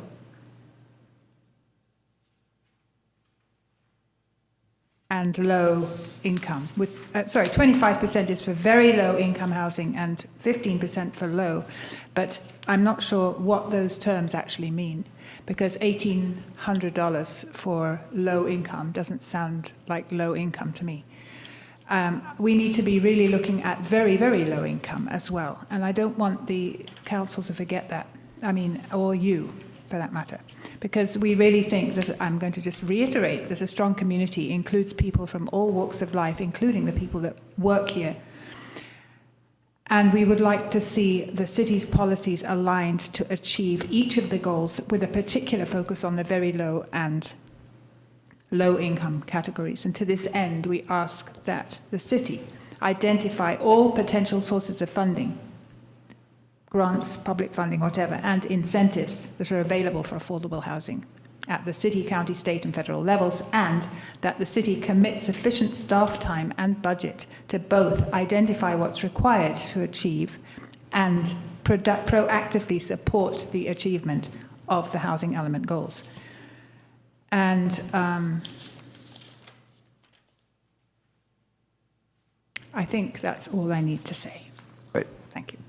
I hope you can make it on the 30th, because I think that that will be a good meeting where we'll have some other people sharing their experience, how they really can develop housing for low-income families. I know it's difficult, but it can be done. Alan?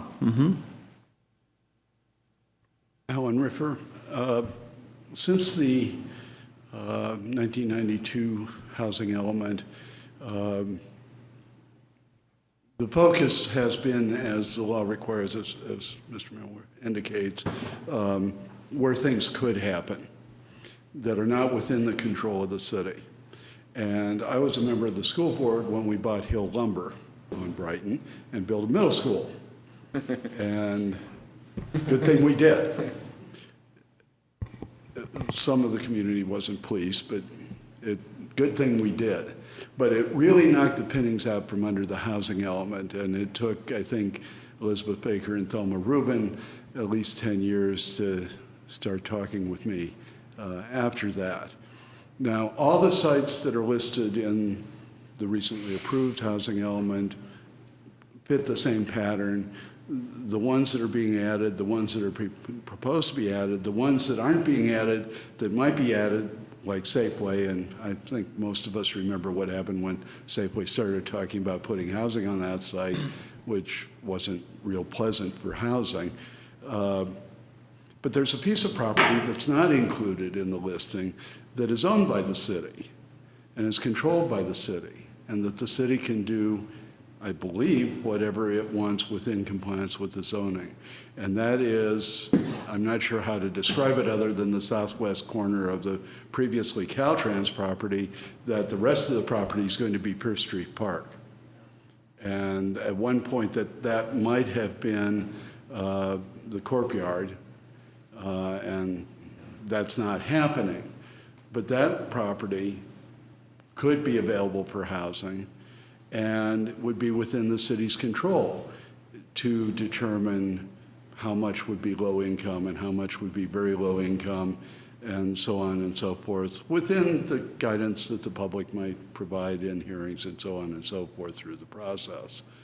And so I think it's really deficient for the inventory of possible housing sites not to include that site. It doesn't anymore obligate the city to follow through on that. And I think people will be back to urge you to follow through on all this. But that's a separate topic for the 24th. Thank you. They could be called Parkside Homes.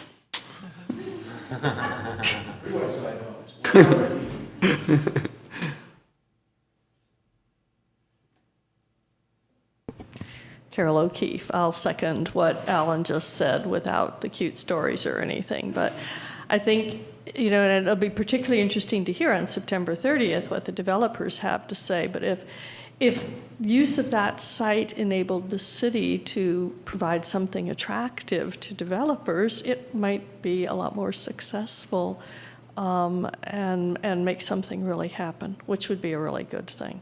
So I really encourage that that location be added to the site list. Thank you. Right, thank you. Mm-hmm.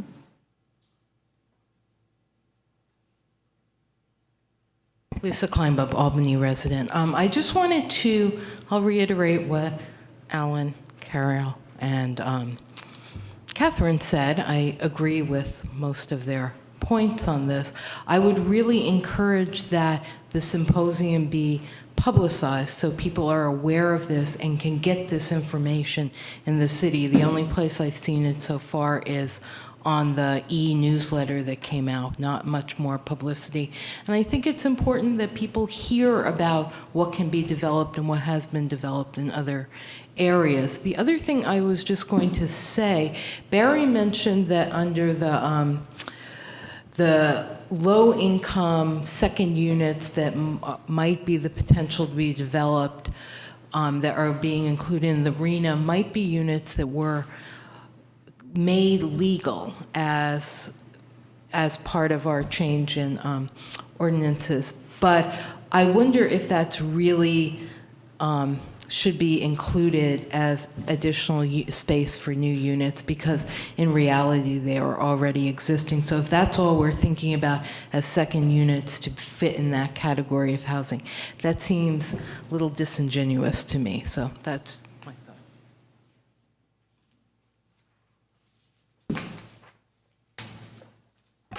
Alexa Hauser, Albany resident.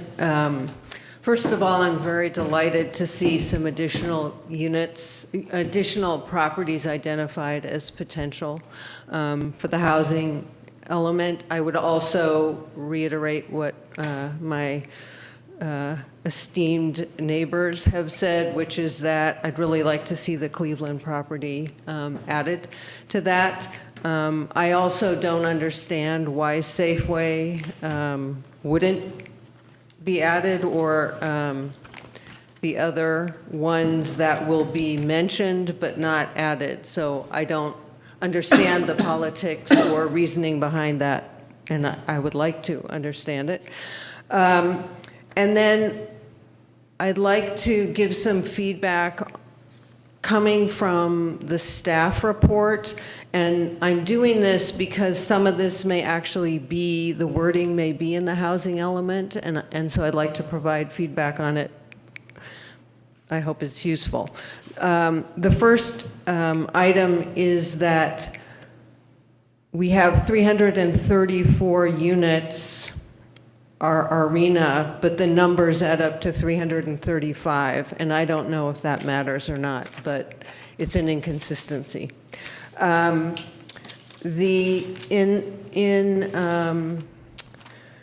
heard Barry say tonight that the state encourages cities, when they're developing the housing element, to list, be conservative in their estimates.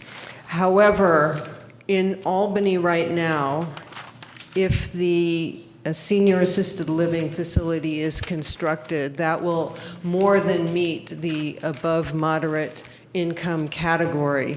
And so when the number of units projected on other parcels are based on nearby projects which were above market rate, and thereby, I think from what I've read, fewer units than you would typically have in an affordable project for low and very low income places, then it suggests that we're going to continue to do above moderate development.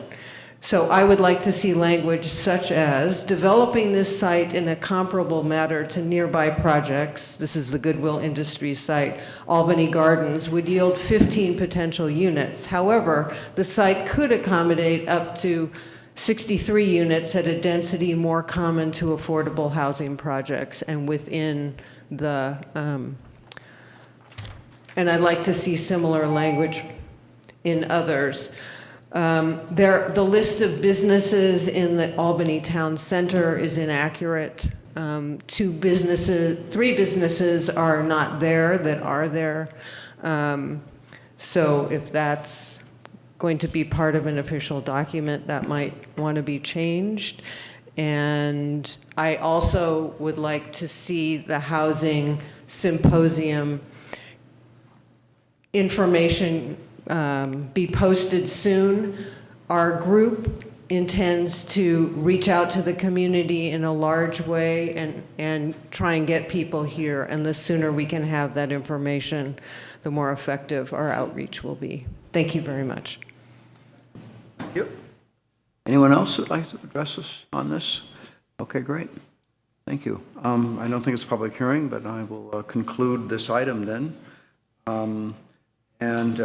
So that'll be the discussion on the housing element. Now we have announcements, communications, discussion, any items. There's a whole list of things here. Before you close this discussion, did the commissioners have any additional comments for Barry in terms of sites or? Okay, well, maybe Barry has Otherwise, something. you'll see, I guess I you'll closed it basically too see. soon. Okay. Yeah, to Alexis' point, the 334 was a mistake, so it should be 335. And I think what you suggested about the density is a great idea. The state would actually push us back to the lower density if we didn't push them back in our direction, so I think we can definitely do that. I also wanted to add, we're going to have an exhibit at the Solano Stroll called the Albany Housing Challenge. So folks, as they walk past the planning department station, will have an opportunity to, peruse an exhibit and weigh in on what they think the city needs more of in the way of housing. So it's another way of getting the word out and raising people's awareness that this is going on, that there's a process happening. And the timing is good relative to the Right. symposium on Yeah. the 30th. Yeah. Excellent. Yeah. So you'll have little flyers there about the symposium on the 30th then, We maybe? haven't prepared or- those yet, but we do You have an haven't made those exhibit up, and but staff something. there to talk it up. Yeah, So, good. yeah. That's good. Okay. Well, I think Okay. we heard some excellent suggestions I agree. from, the folks who are here this evening about potential sites, particularly the Cleveland I agree. Avenue site. I agree. So I would be happy to see that added. And I like the idea of mentioning both the assumed number of units that we can get, but also noting what our zoning allows. Yep. Even if we don't add up those numbers. Yeah. And it still baffles me that, given the quality of the schools and the rental rates that you noted, that people aren't beating a path to redevelop some of these sites. And I Yeah. look forward to hearing why they're not. What the problems are, I Yeah. agree. Agree, yeah. Okay. Now, we can go into announcements, thank you. Appreciate that. Okay. First one is the Affordable Housing Symposium. So, yeah, I don't think I have anything to add to that unless you have some specific questions. And yes, we will do some things we'll have kind of a save the date or some sort of thing for the stroll and get things up on our webpage as quickly as possible. We're working with our team to pull it together, and it's just one of the balls in the air, but we want to make it a good event. Anne, do you want to cover on Yeah, B? I'd be You're happy. more in that loop than I am. Yeah, so we are in a joint grant through the Alameda County Transportation Commission with the City of San Leandro to have a parking study prepared. We were awarded the grant in July. We reviewed the consultant qualifications in August and had interviews of the teams, and ultimately went with a team including PlaceWorks, which is, they did our housing element M&D. And they are working with Michael Kodama Planning Services. Mr. Kodama has prepared and successfully implemented parking management strategies in the city of Ventura in Southern California. He's got a pretty wide knowledge and experience with parking surveys. So we're excited about the work that will commence most likely in early October. Okay. Oh, so that should be interesting then. Yeah. Yeah, I'm actually quite excited to see what they're doing. Yeah, it's interesting. So San Leandro has a parking management issue around their BART station. Right. Our issues are much more broad, and they will be evaluating our existing conditions and making recommendations for parking management in the future. So are we getting like 2 reports, or one for San Leandro and one for us, or? We're going to have just one for us. Uh-huh. ACTC put both cities together for a number of reasons. I think, size being one, similar communities, but also, our parking demand issues are somewhat comparable. They're looking to do some residential permit parking and that sort of thing to better manage their on-street parking. And certainly that's one aspect that our study will include. Good. That's great. And PlaceWorks is formerly DC&E? DC&E, that's Yeah, correct. Okay. Oh, okay. Oh. And then I heard through my grapevine that some students are exploring parklets. Yeah, and actually, I don't know where that left off. There was a UCSF? No, it was actually UC Berkeley Extension. They had okay. a 2 or 3 week studio seminar with students from all over the world who have various architectures and planning and architecture. And they looked at designing a new bus stop on San Pablo Avenue. And also the parklet idea. I didn't see the final presentation, so I don't know the specifics. But Parklet where? On Solano somewhere? The idea was to relocate the bus stop, which is currently at Solano and San Pablo, but on the south side of the intersection, which all of you know can cause a bottleneck, particularly in the weekends. Yep. In our Complete Streets document, it was recommended that the bus stop be relocated to the north side of the intersection to help alleviate that congestion. This group was looking at more creative ways to enhance the urban environment, putting the bus stop there, but something that is, not what we have today, something that's a little more aesthetically pleasing, better for the user, greening up that area. So that's past tense. That work has already been done. Yeah, they did a presentation sometime in August. We have a handheld video of it that we could make available. It wasn't as good as what our colleagues here can do with these cameras and everything, but if you're interested in seeing the presentation, we can bring that into you or get it on the webpage or something. Okay.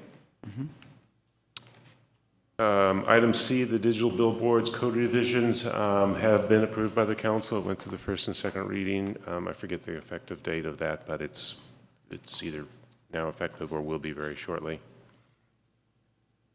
Item D on announcements is we're beginning the process of selecting a consultant for the preparation of a waterfront transition plan for the Albany bulb.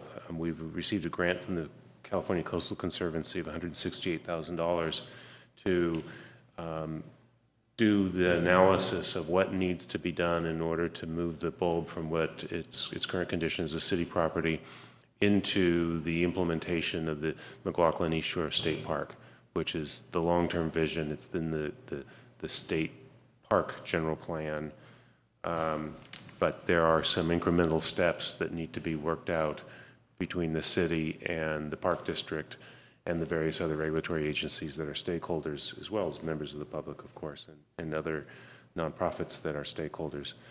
So anyhow, this grant is to hire a consultant to help us prepare that transition plan. There are some things we know we need to deal with, the hazards that are out there. The park district's not going to want to take a piece of property that has a bunch of physical hazards that are a risk to visitors, like rebar that's sticking up or voids in the landfill. So they're going to assess that, give us a cost estimate and an implementation plan for that. And that will hopefully form the basis of a roadmap to go forward to see it fold into the state park. Is there a public portion of this, or are there public hearings, or a public process of this, or is this more of a technical study? It will be very much a public process. Right now, we're in the process of selecting the consultants. We've received proposals. We'll be doing interviews next week. There will be each proposal has different philosophies and ideas about how public outreach will happen. Some of them have kind of the more traditional, we'll just have a meeting and people can come and talk to us. Others are a little bit more creative about how to draw out from different groups, different pieces of information of how they use the parks and what the issues are. So we'll know more about the public outreach part once we settle on a firm that would, and we're collaborating with the Park District and the Coastal Conservancy on the selection of consultants so that we get somebody that everybody's really comfortable with. Okay, good. The planning for the Pierce Street Park is continuing at next week's City Council meeting. The 100% plans for the first phase of the park will be presented to the City Council.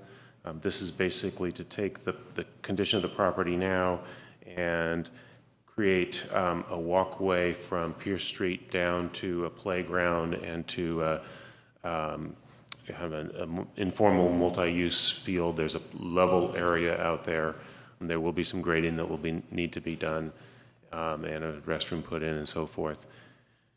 We've prepared, pursuant to the California Environmental Quality Act requirements, we've prepared a mitigated negative declaration, which is available on our website, among other places, if you're interested in that. So we would hope that that goes forward, and the implementation of the first phase of that park, which incidentally doesn't affect that corner that people here this evening and you were talking about.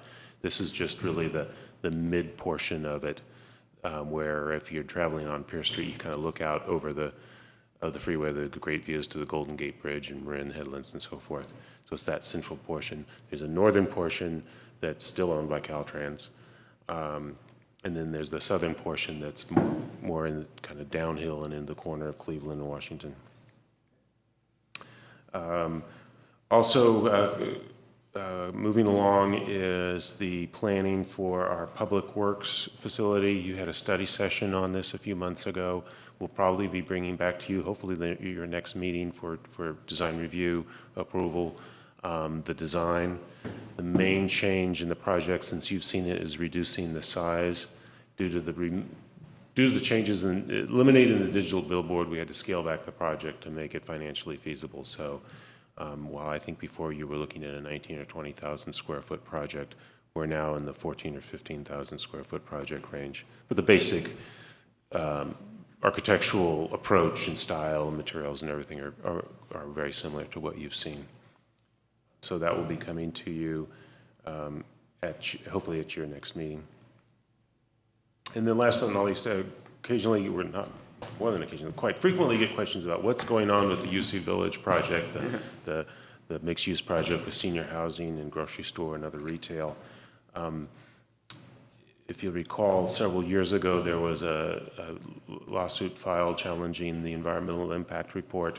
It was originally filed by plaintiff Eric Larson. The plaintiffs have changed in the case. The lead plaintiff now is McKnight and Rawlings. And although the city prevailed at the Superior Court level, they have filed an appeal to the California Court of Appeals. We are waiting for the Court of Appeal to schedule their hearing on that. So we're in limbo. Hearing. The hearing date has not been set. It's been we've been waiting a year for the court to schedule the hearing, basically.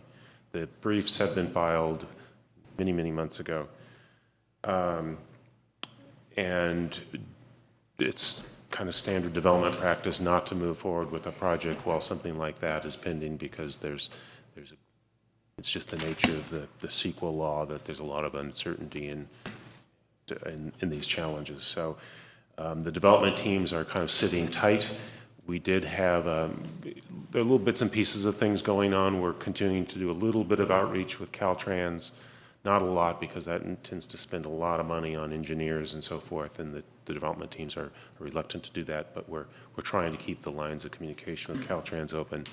And there also are some preliminary discussions going on with the Arts Committee on a public art element to the senior housing portion of the project. Just the other night, Monday night, the Arts Committee, for example, or a subcommittee of the Arts Committee talked about a sculpture feature at the kind of the gateway of the city at Cornices Creek and San Pablo Avenue. The art, if you're familiar with local sculptors, the proposed artist is Bruce Beasley. Bruce has done a lot of stuff in the Bay Area. I think he lives in Berkeley. If you Google him, you'll see a lot of familiar. I think he has 5 pieces. He said he had 5 pieces on the UC Berkeley campus. So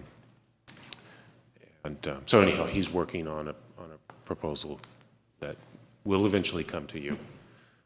So those little things are going on with the project, but the real big, getting a building permit and when does it start construction is still up in the air. I know it's really late. Could I ask one item? Please bear with me. In August, there's pending regulations under CEQA for a whole new traffic impact standards. You're aware of that. Are we holding off on the traffic section of the general plan EIR, or is that moving forward? We're moving forward on it. And you're doing all of those levels of service work and all of that?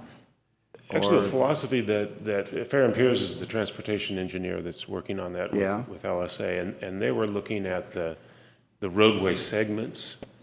Emphasis on the roadway segments rather than the traditional LOS, A, B, C, D. Okay. But it is still the traditional CEQA.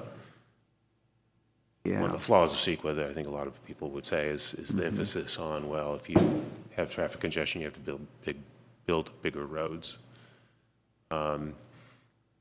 We're hoping to have kind of what Barry would call a self-mitigating general plan, that if there is an environmental impact, we create policies to mitigate those environmental impacts. Okay. Okay. It's a very interesting, I'd be happy to talk to you about that at some meeting. It's a very interesting, innovative work the state is doing, but it's going to be a year or two before it actually hits the. Yeah, I don't have a good sense of what that would be. Fair and Piers would have a better sense than I would about realistically, when that might happen, but Yeah. it's a big difference, and it probably would play into Albany's situation where we have really good transit available and good connections, and I think that, Yeah. okay. It basically turns traffic analysis on 180 degrees and would base it and say, in one form or another, projects that generate fewer vehicle miles traveled No. don't create impacts, even Right. though it might create localized Local impacts. impacts, but the net impact is, Yeah.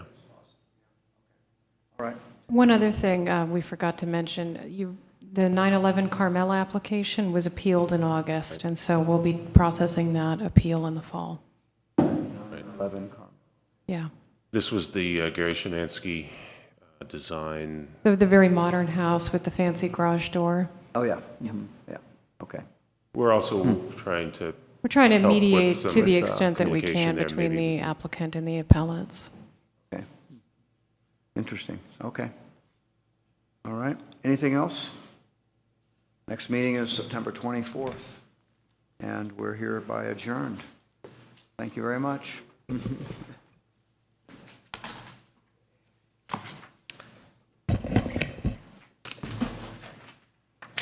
you go, Bruce Beasley. Yes.